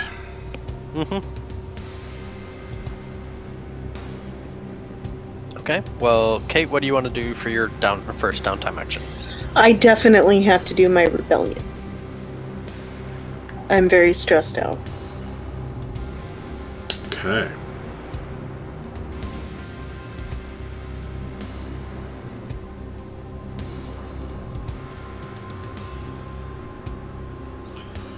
Well, how does that work? I clicked roll, and I thought it worked. The characters live with the constant threat of annihilation and place themselves in constant danger for the whims of more powerful factions. They push themselves beyond normal limits. They push themselves beyond the boundaries of their station. This comes at a cost. Their life is one of constant stress in the face of hopeless, immovable oppression. Every once in a while, they need to throw caution in the wind and rebel openly against the forces that grind them down. A character's rebellion is their obsession. This is the part of the establishment that fills them with fury or despair, which they channel into a reckless determination. Pursuing their rebellion brings relief from stress and the ability to return to a professional, controlled facade, and take yet another job for the factions shoving them down. When you pursue your rebellion, you clear some stress from your character's stress check. Say how your character furthers their rebellion, which I guess is written on your character sheet, including the current faction or NPC they target. Okay. This pursuit takes time, so it can only be done when the team has downtime. Alternately, you may choose to release your character to be consumed by their rebellion during a game session, allowing them to pursue it off-camera while you play a different PC. You roll to find out how much stress or relief your character receives. A rebellion roll is like a resistance roll in reverse. Rather than gaining stress levels, you clear stress levels. The effectiveness of your pursuit depends on your character's worst attribute rating. It's their weakest quality, cortex, meatbox, or ego, that is most overwhelmed by the need to rebel. Make an attribute roll using your character's lowest attribute rating. If there's a tie, simply use that rating, and clear stress equal to the highest die result. And then, of course, if your roll clears more stress than you had marked, you become consumed. Alright, so I'm trying to click Rebellion, and it's not letting me roll 0 dice. So there's clearly something wrong with the button. But, that being said... So I guess we'll just roll 2 dice. I'll just roll 2 dice and just take the lower result. Yep. Or you could do a fortune roll. Yeah, the Rebellion button clearly doesn't work, so I'll roll 2.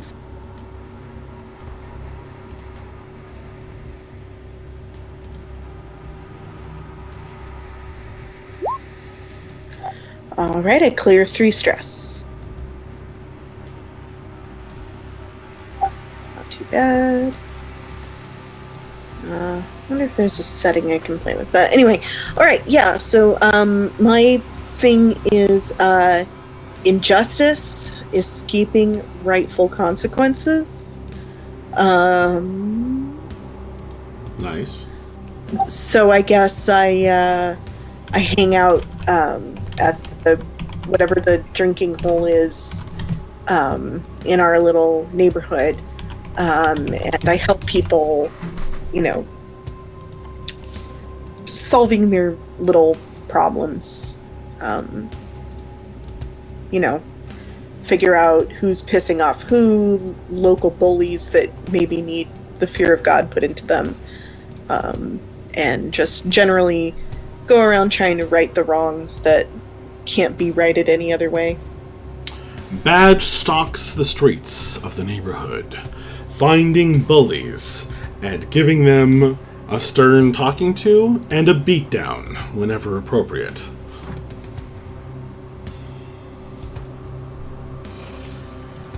Friendly neighborhood former police detective?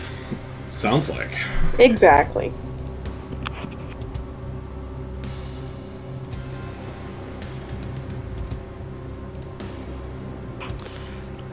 I like it. Alright, your turn, I guess. Okay. Well, I am also going to pursue my rebellion. Alright, now that the bandage on your leg is aching a little bit less. Yeah. So I am going to basically, so because of the fact that Sally Lambert has been bothered by one of the guys that I know, and I wasn't really able to fully solve that, I'm going to spend some time with her and try to help her with whatever her latest pixie activism project is.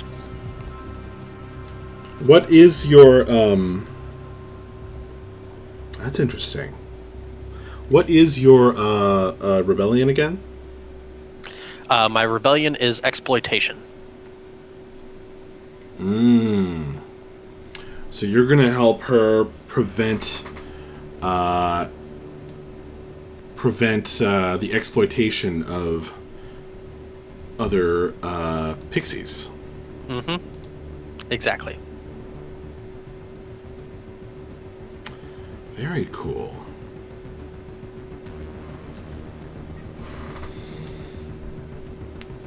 All right. So you're gonna roll to clear stress, and then you have the option of doing an action roll to gain favor with Sally.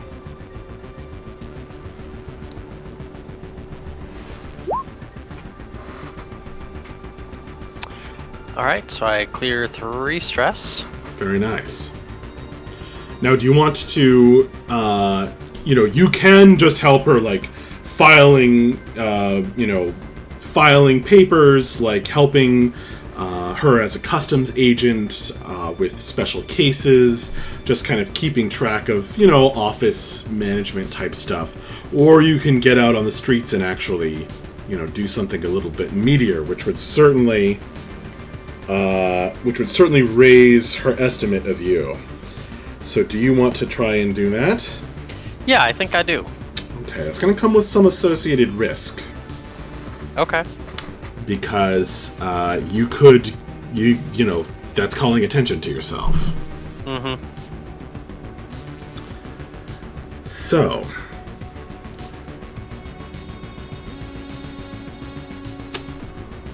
what could you describe how you're going to do that a little bit?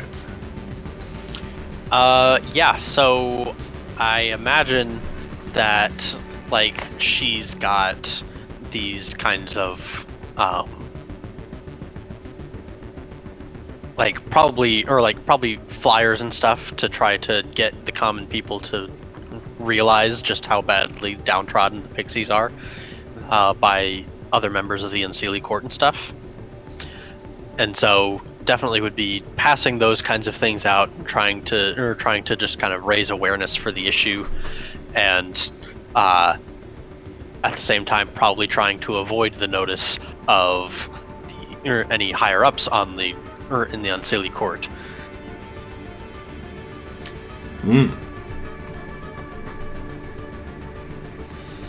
So what kind of action would that be? That seems to me like it would be probably an influence role of, like, trying to get people to be aware and maybe become more active about this kind of thing, like trying to get more people involved. Sure. Or like creating allies, that kind of thing. Sure. All right, make a roll. If on a success, you will get another bond with Sally. All right. I don't think there's a space on your character sheet for anything but bonds and and grudges with contacts.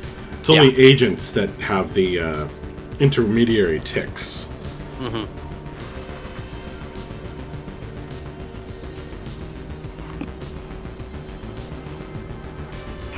Any position or effect, or should I just... I'm trying to think about that. Okay. Yeah, this is a little risky. You're kind of making a nuisance of yourself to the powers that be, and you being kind of an underworld operative, someone running in the shadows. This could have some blowback, so I'm gonna say it's risky. Okay. And you have -1 effect from your injury. Yep. So instead of standard, it's going to be limited. It's hard to do the literal legwork. I got a 6. Nice! I finally got a 6. The first 6 of the night that actually counted. Yeah. Very nice. Yeah, you get +1 bond with Sally. Awesome. And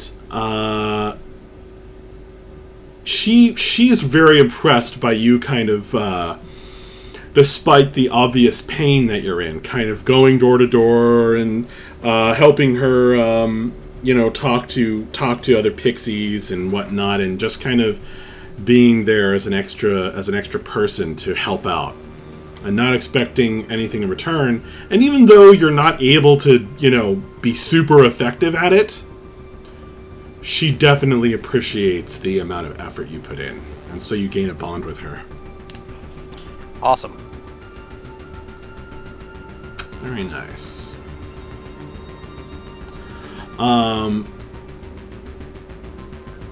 Badge, I think you have another downtime action. There are some bullies out there with black eyes and crooked jaws who are stepping gingerly around the neighborhood now.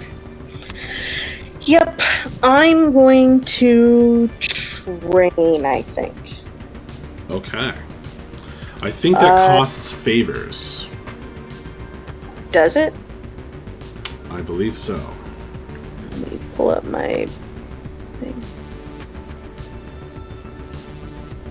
Are you talking about professional skills? No, I'm talking about just acquiring XP. When you spend downtime in training, mark 1 XP on the XP track for an attribute or playbook advancement. You can train an XP track only once per downtime. Okay.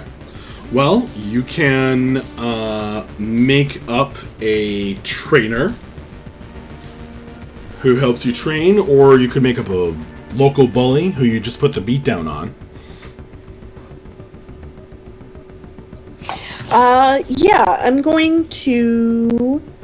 we're going to have a disgraced MMA fighter friend who's going to train in assault or meat bod. Yeah. Cool.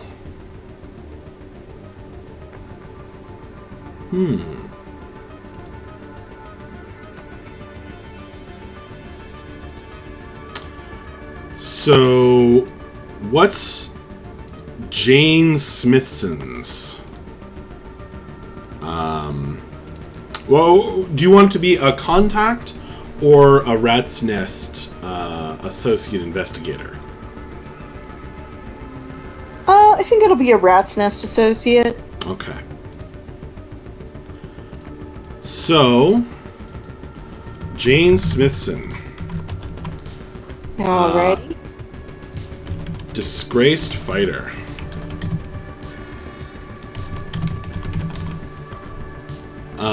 What's her heritage?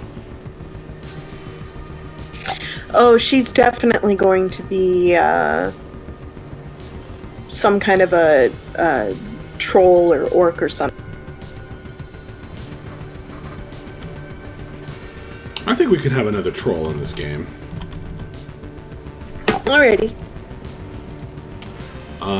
So she's like a very hairy Celtic style, long-nosed lady with a very powerful punch.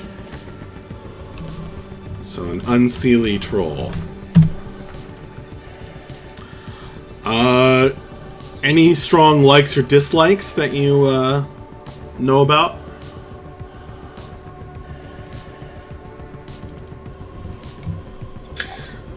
She likes to gamble.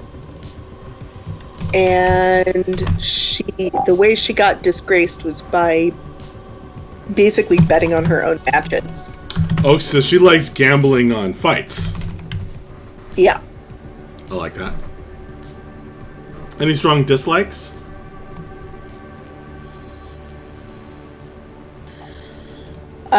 She dislikes wearing long sleeves. I like that.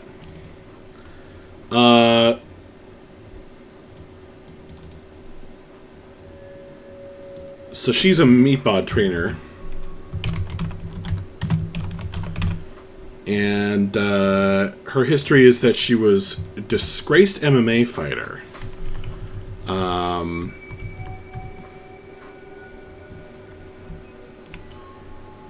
Mixed martial arts fighter.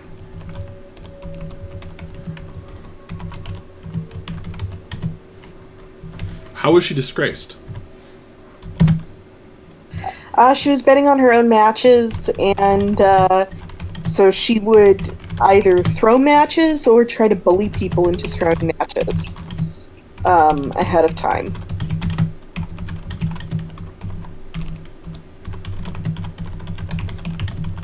Wow. So that did not go over well. Interesting. Nope. Any odd quirks? Um, she has a cauliflower ear that she plays with when she gets nervous.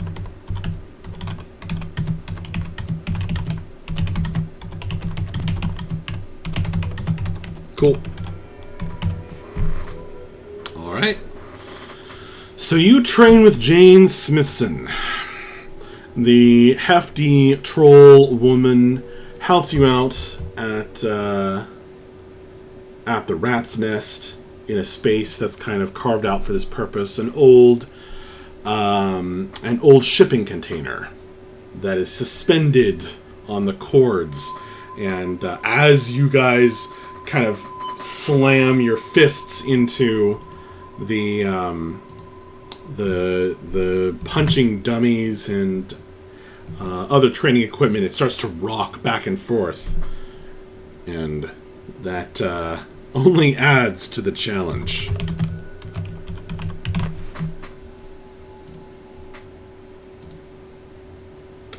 Cool. What do you guys do next? And as you're going about your lives, eating the strange foods of the future, experiencing the many forms of entertainment, and living your lives in and out of the rat's nest. What are you going to do as you've got to get a move on with the next operation as well? Yeah. So that's kind of an issue because we don't have our tech guy to get the pay data that we need, because he's still incapacitated from being shot. Yes. There's a lot of legwork that still needs to be done. Yeah.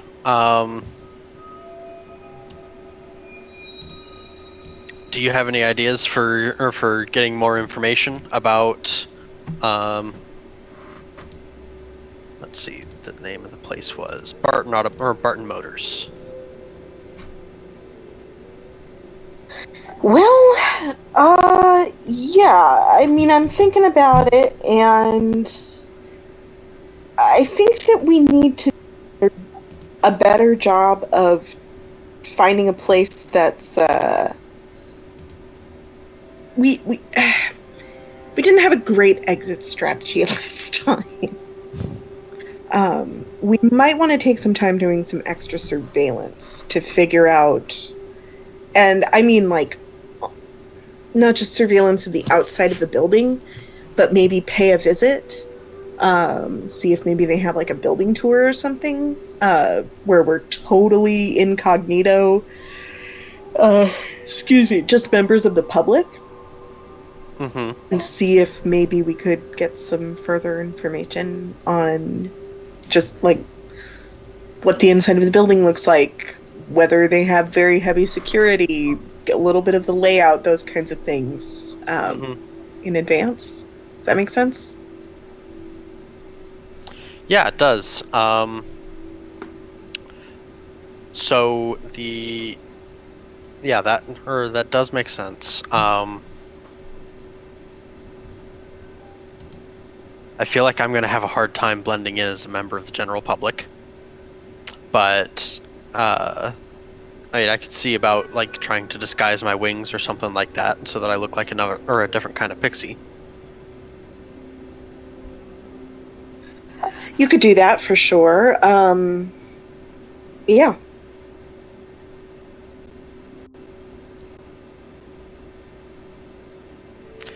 But, yeah, let's maybe start with just kind of casing the place and seeing what their schedule looks like, whether they do have tours or anything like that, or Yeah. publicly accessible areas. Yes. Okay. How are you going to go about getting that info?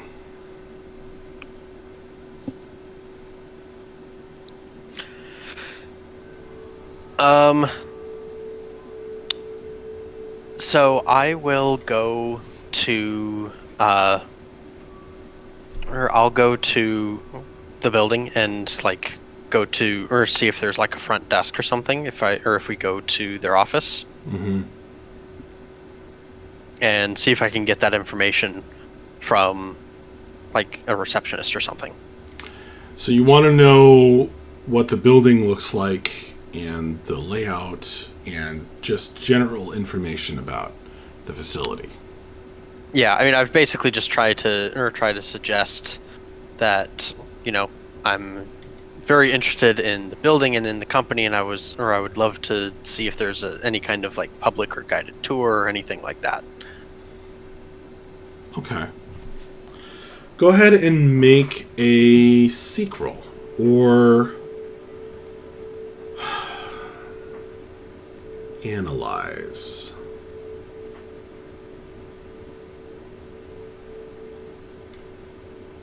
This is a fortune roll. Okay. Did you say seek or analyze as like it's a choice, or are you thinking analyze makes more sense?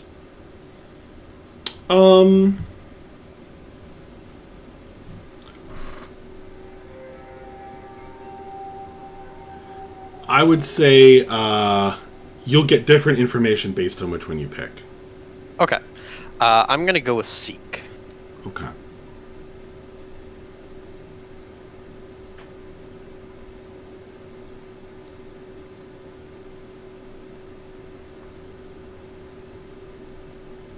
A 5.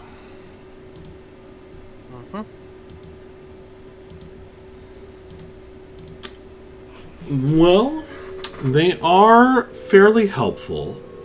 There isn't like a tour, but you are able to get a brochure. You can kind of walk around the place unimpeded. The whole thing is kind of has a more open layout. They have a bit more open kind of territory than it's a lot less corporate than Imperial Automotive Solutions. Barton Motors has kind of these a series of large buildings where they're actually making these things, and you can kind of without too much trouble just walk around the place. Now, if you want to, get into one of these actual buildings, or, get real close to any proprietary stuff, there is a security presence, but it's much less corporate and controlled than Allied. It's a lot more like they actually make things here. And, you have to kind of skirt around areas where there's welding going on and sparks are flying. Okay. And, you find a number of different areas where one could easily enter or leave the premises. There are drones all over the place, so you're probably on camera. Okay. But nobody is really going to... You don't get the sense that, barring something, explosive happening, nobody's really, giving you a problem. Unless you try to, walk into the office, or, someplace where you're clearly not supposed to be. There's workers going here and there, in and out. They have AR IDs, which you don't have. But it doesn't seem like that's super carefully checked unless they're actually entering, a building with... unless they're actually entering, a building. Sorry, unless we're actually entering what? Unless they're entering like a building that contains proprietary stuff. Gotcha. Okay.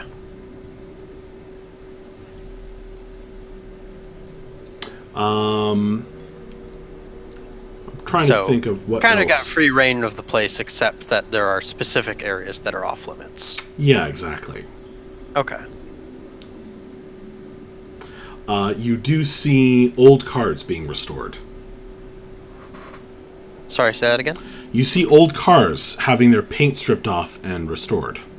Okay. Kind of place where your friend would probably feel right at home. Patch. Yeah. Alright, so I would like to see if I can get a sense for where where kind of most of the corporate drones would work. Mm-hmm. You know, I mean, you mentioned that I'm seeing some corporate offices and stuff, but I imagine those are more for like the higher ups. I'm wondering if there's like a cubicle farm or something. There, you do spot it. Okay. In general, it doesn't seem like it's not like super controlled as it was at Imperial Automotive. There's an office. There's some computers. You can pass by the window and see people occasionally kind of checking in at them, probably putting in various orders and things. But most of the people here are on the mechanical side. Okay. Not really corporate office drones.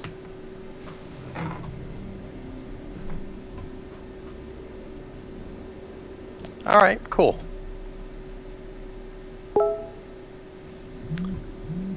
Well, that is some good information. Badge, anything you want to do for gathering info?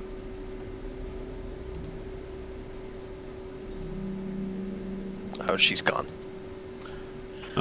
She's still around, but we're both kind of feeling a little sick today. So, if we seem like we're a little bit slow to respond, I think we might have eaten something. Oh, no. That's no good. I don't know. It's a mystery. But, yeah, I don't know. But, Kate, are you there? Yeah, she said in the Discord that she'd be right back. Oh, she'd BRB. Okay. All right. Well, you did get a 5. Was there anything else that you would expect to find with your seek? Let's see. Found several possible exits and entrances. Found the cubicle farm. I think that's most of what I would have been looking for with that sort of role. Okay. You do notice, and there's not just drones flying around, but occasionally drones with spirits attached. It looks like there might be one or two magically inclined people at work here who have some otherworldly assistance. Gotcha.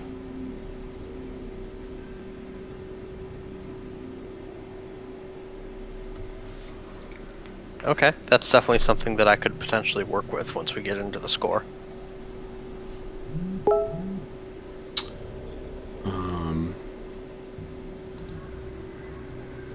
Yeah. Kate just told me separately she's BRB. Okay. So, was there any other legwork you wanted to do? Anything else you wanted to find out? You can get the you can get the front desk receptionist info. You know the layout. You know multiple entrances and exits to the place. It's not super hard to find out unless you are, looking for something really secret. Mm-hmm.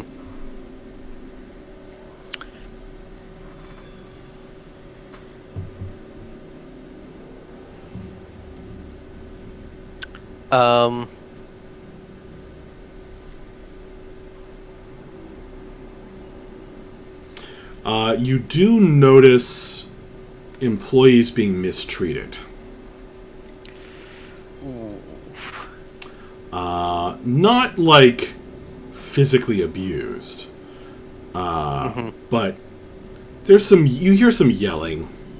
There's some open air like yelling at people. Just kind of a general feeling of being put upon from the various mechanics and restorers working on the cars. There's definitely a hustle and bustle as the whole place is gearing up for the convention. Okay.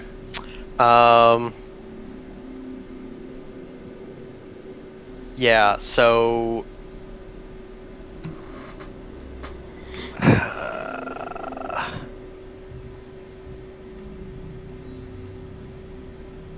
Oh, you find that there are on-site shrines.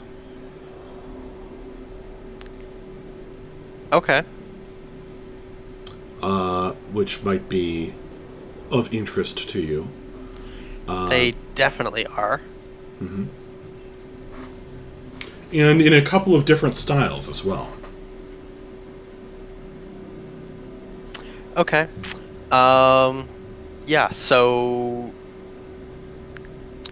what are the different styles? I'm definitely wanting to investigate those a little more.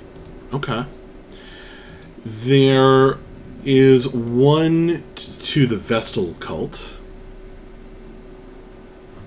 With that kind of, pillars and arches and kind of a small marble, almost chapel construction. Okay. Parts of it are a bit marked up from dirty, greasy fingers brushing against the white marble, so it's not entirely clean, but it is rather nice for this context. Okay. There's a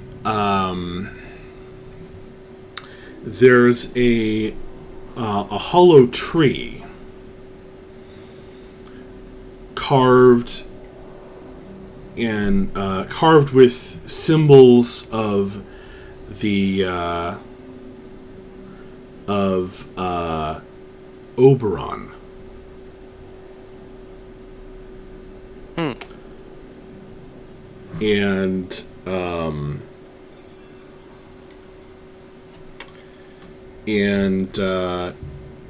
layered with moss.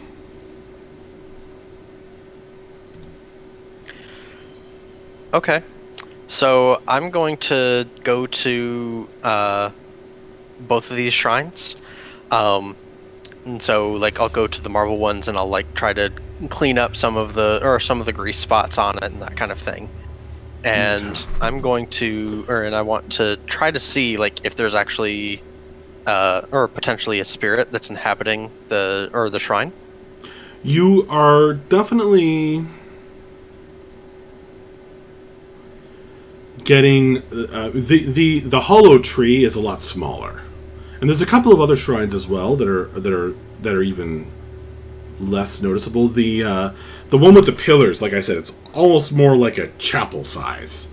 It's okay. By far the largest and best apportioned of them. Mm-hmm. And you can definitely, there are definitely spirits at these shrines. There are definitely okay. Somebody's getting power, and somebody's watching. Okay. Yeah, so I would like to try to convince some of these spirits to mess with the people who are mistreating their employees. Like, basically just say, like, hey, these people are bad for, or are bad for the worship of this place. Let's kind of teach them a small lesson to nudge them onto the right path. That is a little risky because, I mean, these shrines are meant to pray to these powerful entities. Yep. So that could get back to somebody. I'm sure it could, but I'm not going to stand by and let people get persecuted. So you're going to try and interact with some of the spirits that are hovering around these numinous locations. Interesting. I guess that's going to be an influence check. Okay. Doing a little bit of rabble-rousing amongst the spirits. Mm-hmm. Okay. So make an influence roll. This will be risky. There's some risks here. Okay.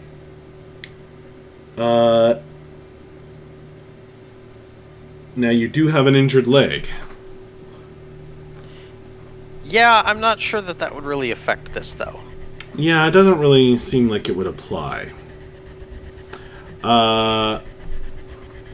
So the effect will be standard. Okay.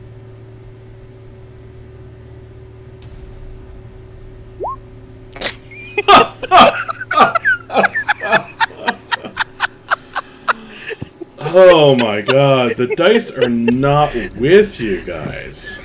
Alright, I'm going home. You like turn around and you feel the spirits gathering. You feel their eyes upon you. You feel that you are considered to have disrespected the shrine. And this may get back to Zeus. Okay, I'm sorry. It was just a suggestion. I'll go. No worries. No problem here. You feel a gathering anger present. And you feel many eyes, seen and unseen, watching you as you swiftly exit the premises. Okay. That did not go well, and it did not.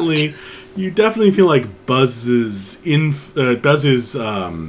what's the word? Essence was his essence signature, if you will, was noted by something that is meant to convey power through this shrine, or more than one something.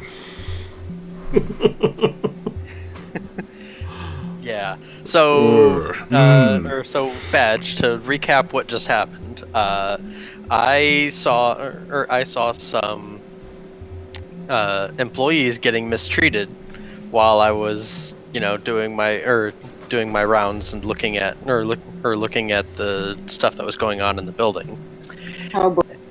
And so I also saw that there were some shrines in the area. So I decided to try to communicate with the spirits in those shrines and try to get them to, play some tricks, cause a little bit of damage to the people who are mistreating their employees, and trying to point out, like, this is bad for the business, this is bad for, or this looks bad for your worshippers, that kind of thing. And, well, you can see what I rolled. Yeah. So I needed to leave. Double one. And pretty sure they know who I am now. Alrighty, well.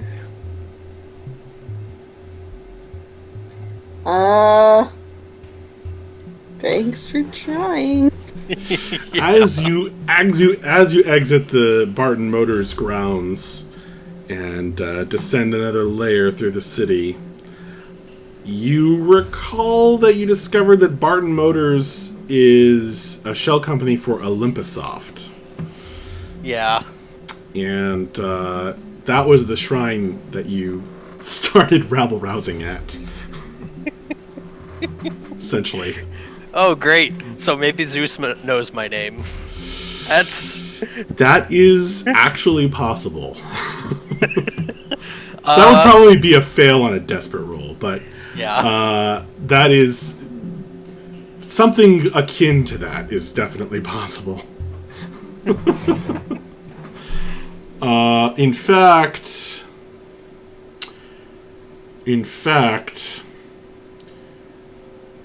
fact, put down 2 heat, if you would be so kind. Okay. On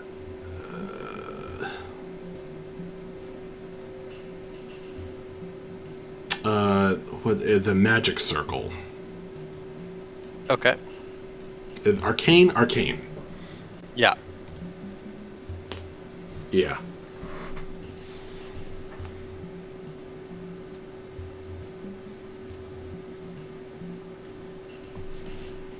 Alrighty then.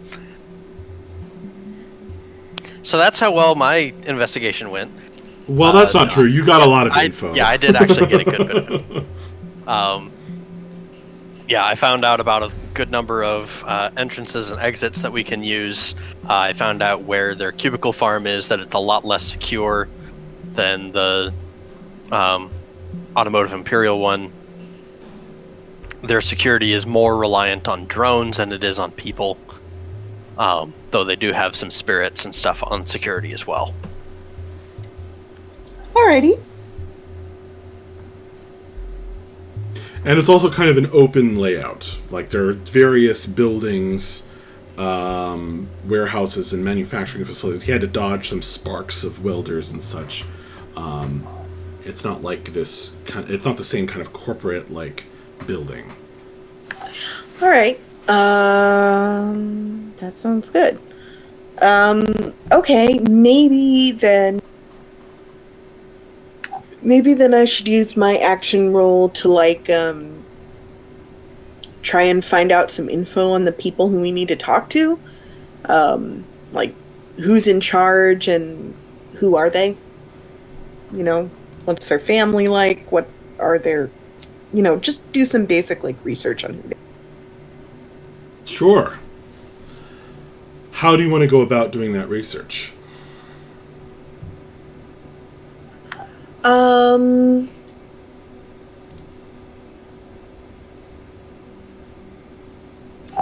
I mean, I guess I'm going to use my police detective skills to just, do some basic searches on the feed. Okay. But dig a little bit deeper, basically not just random Googling, but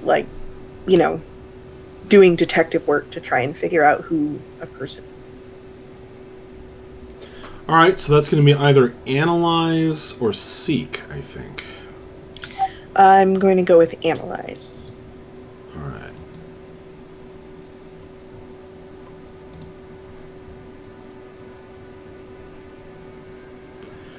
So this is just going to be a fortune roll.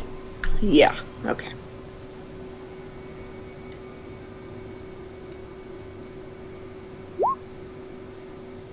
Oh, that's not great. Wow. What the hell is happening? We just need to stop. You're having a bad day. Yeah.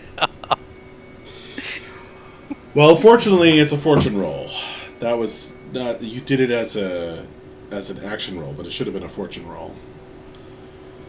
Yeah, I did. Sorry. But yeah. It's okay. So you still get something. Just don't find enough information. You find out that the president of the company is one Taylor Mendez. He does a lot of infomercials himself for Barton Motors. And tends to compare the company a lot to others in the area, often mentioning Automotive Imperial by name. And he's not very good on TV, but he does have the classic wavy silver hair of an executive, but it's definitely clear that he doesn't keep like Barton running under strict regulations. They're into old cars and restoring them, and he's been doing a lot of ads about the convention coming up. Got it. The on-site manager,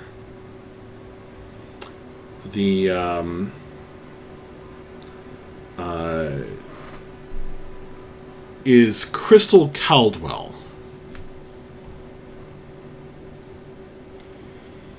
who is of an angelic heritage.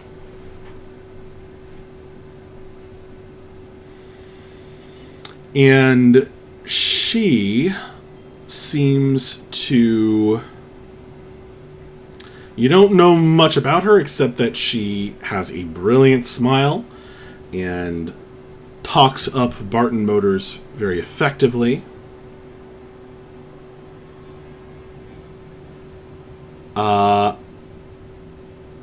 And kind of leads the... certainly the public face of more of the on-site managers and technicians and etc. What else would Badge expect? What else would you expect to find? What other information are you analyzing the feed for? Probably like a personal, like maybe a personal social media profile for preferably the on-site manager, since that's probably who we're going to be dealing with, but the CEO just in case. You can definitely find those.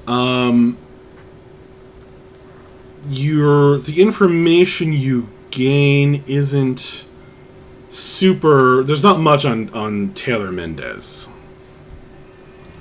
It just seems like, it's mostly just shilling for his company. And the rest is private. Crystal Caldwell... I don't know how helpful it is, and you only got a 2.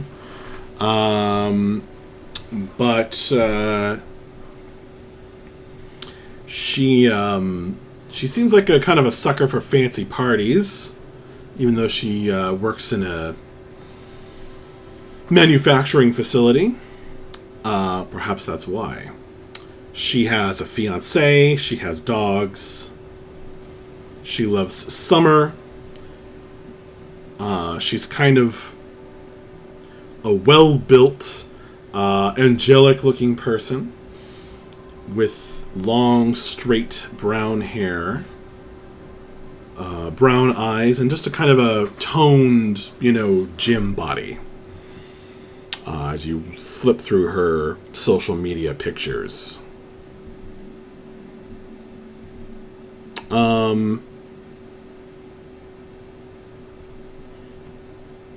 It's hard to get much more, but you also get a sense of,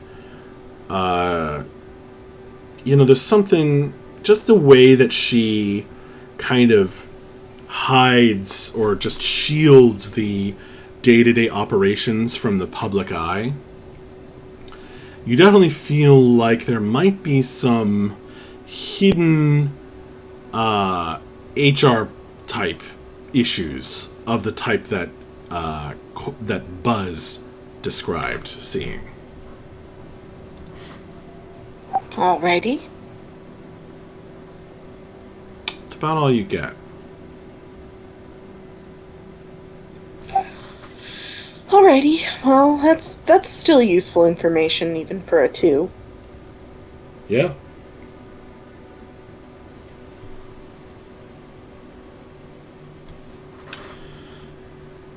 All right. Now, Patch is going to be healing himself up and kind of angrily working on drones, and he's not going to be talking to people for a while. So he's not going to be super helpful at the legwork here. Of course, it's entirely possible that Buzz will be busy when the actual mission starts, and Patch will get way more interested. In fact, signs seem to be trending in that direction.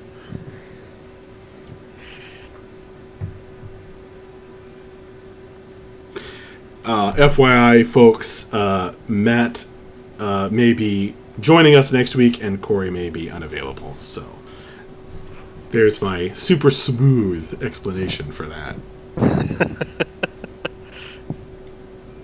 Yeah, Buzz has an expected obligation for next week. Indeed. Okay, guys. Is there any other legwork you want to do? I can't think of anything. I think I've gotten the attention of enough gods for one night. In that case, let's do XP. All right. Unless you guys want to do something else. Any other Nope. free play things? No, XP sounds good.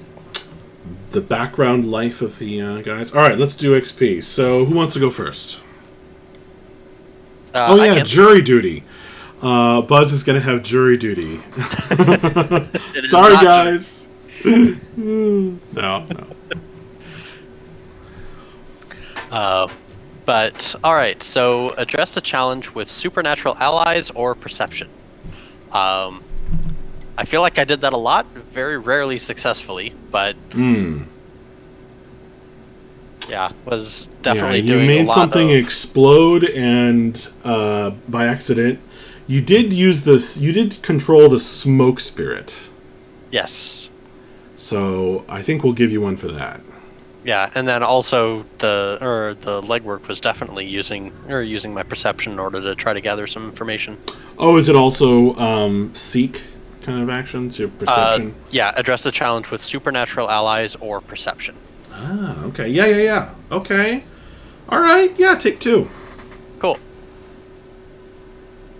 All right. The next one is attempted to seek out wisdom. I don't think I really did that much this session. No, I don't think so. Yeah, I might have to change that one out because I'm not really seeing.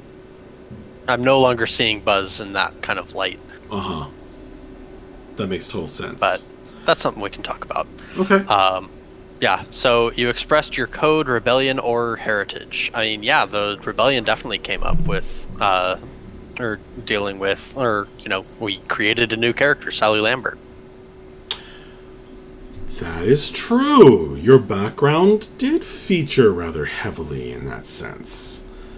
Go ahead and take one for that. Well done. All right, and then you struggled with your jaded instincts or attitude during the session. I don't have any of those yet. No. Although we may have to get a better understanding of those rules in order to apply. My understanding is that that's basically just traumas. Yeah, I think so. Okay, cool. Is that it? Yep. Excellent. Badge. All right. I addressed a challenge with evasion or guts. I think that,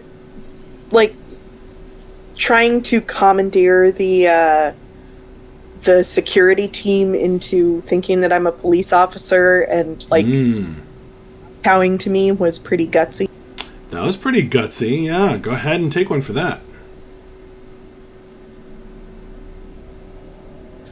All right. Sorry, I'm taking a look at it. I'm still getting the hang of where. Yeah, no, it's okay. On this character sheet. There we go. I attempted to run from my past. I kind of did the opposite thing in this case, but that's all good. I expressed my code, rebellion, or heritage. I don't think I really... I mean, I indulged my rebellion, but it didn't really play out in a story way. Okay. We're starting to get a sense of it, though. Yeah. All right. So that's and then jaded. I'm not jaded yet, so that doesn't apply. Okay. Cool. All right. Who wants to go over the crew sheet? I can handle that. I've got it up.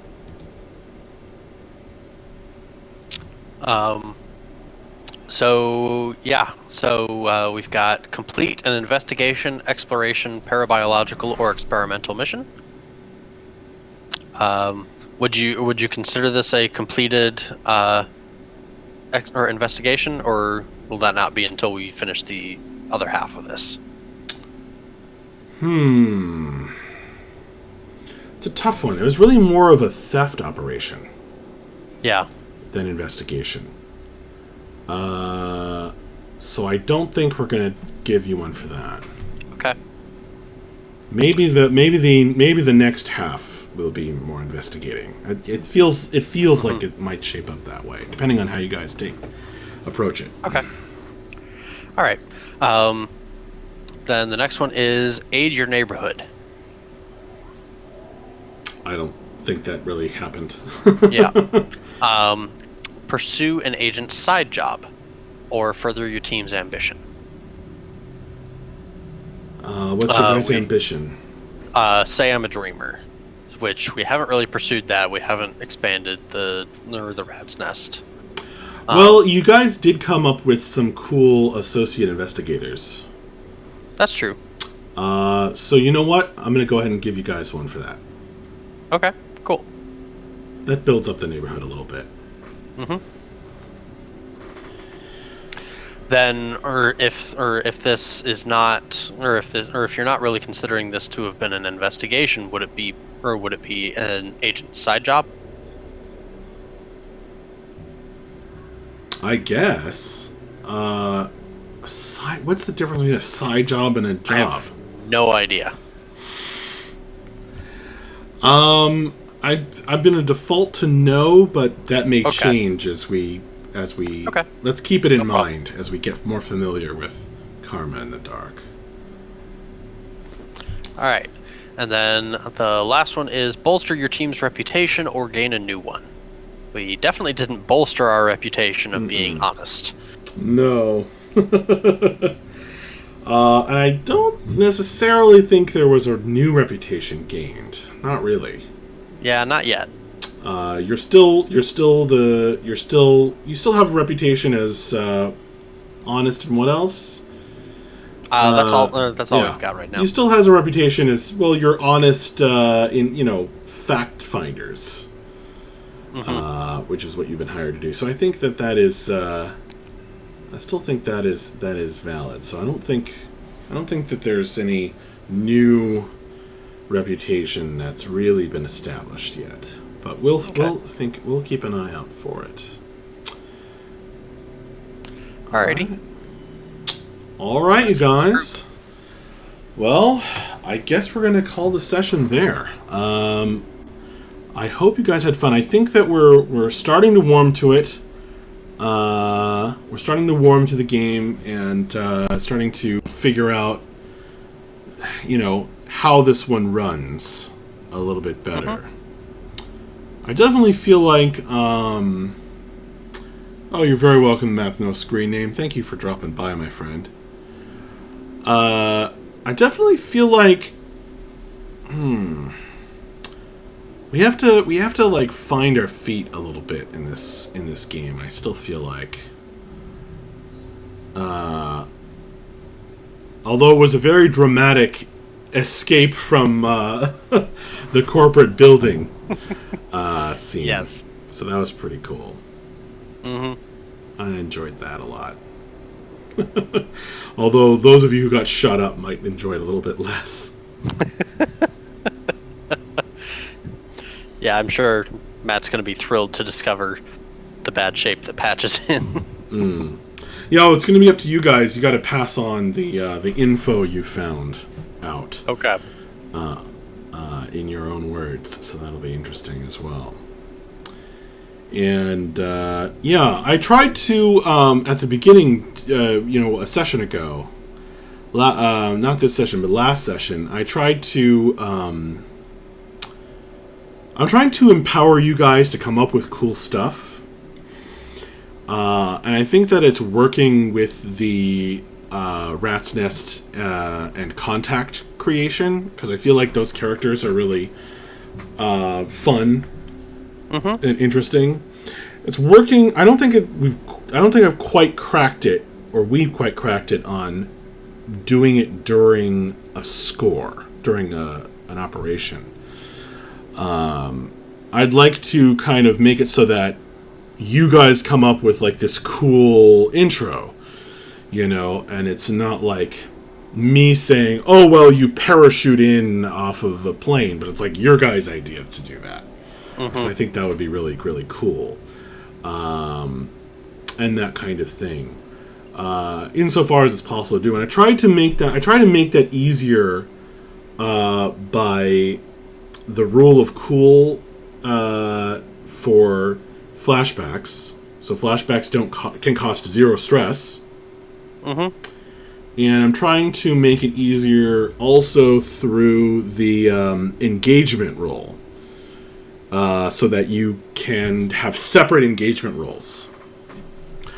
But those were both kind of rules that were introduced during play, so they may not be super comfortable yet. So I'm hoping that now that we've got the introduction of all those rules out of the way, I'm hoping that next game session we're able to use that a little bit more, get a little bit, sink our teeth a little bit more into the for sure. awesome cyberpunk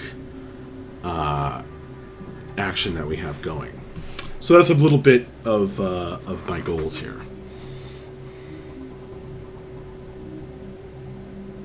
Awesome. Makes sense. Cool. All right, well, we're going to call it now, so thank you very, very much for joining us, the Man with No Screen Name, and anybody else who watches this later. You are awesome. Thank you to Kate, player of Badge. Thank you to Corey, player of Buzz.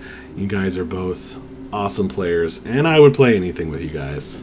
But this is a very fun thing to play. Yeah, for sure. I've been having a lot of fun with this, too. Good. And it sounds like Corey's probably not going to be able to make it next week, so we will miss you, man. And we should have Matt back.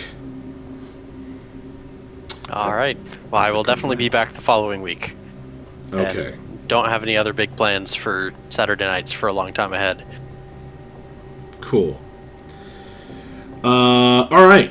So, I will just remind you folks that Super Commoner stream goes live on Saturday night and Sunday night for Cyberpunk and a D&D campaign respectively, and I stream often during the weeknights for prep for the upcoming games, etc., and all kinds of cool DM tips. So, without further ado, we're going to say good night. Thank you for joining us. Bye-bye. Good night, everybody. Good night.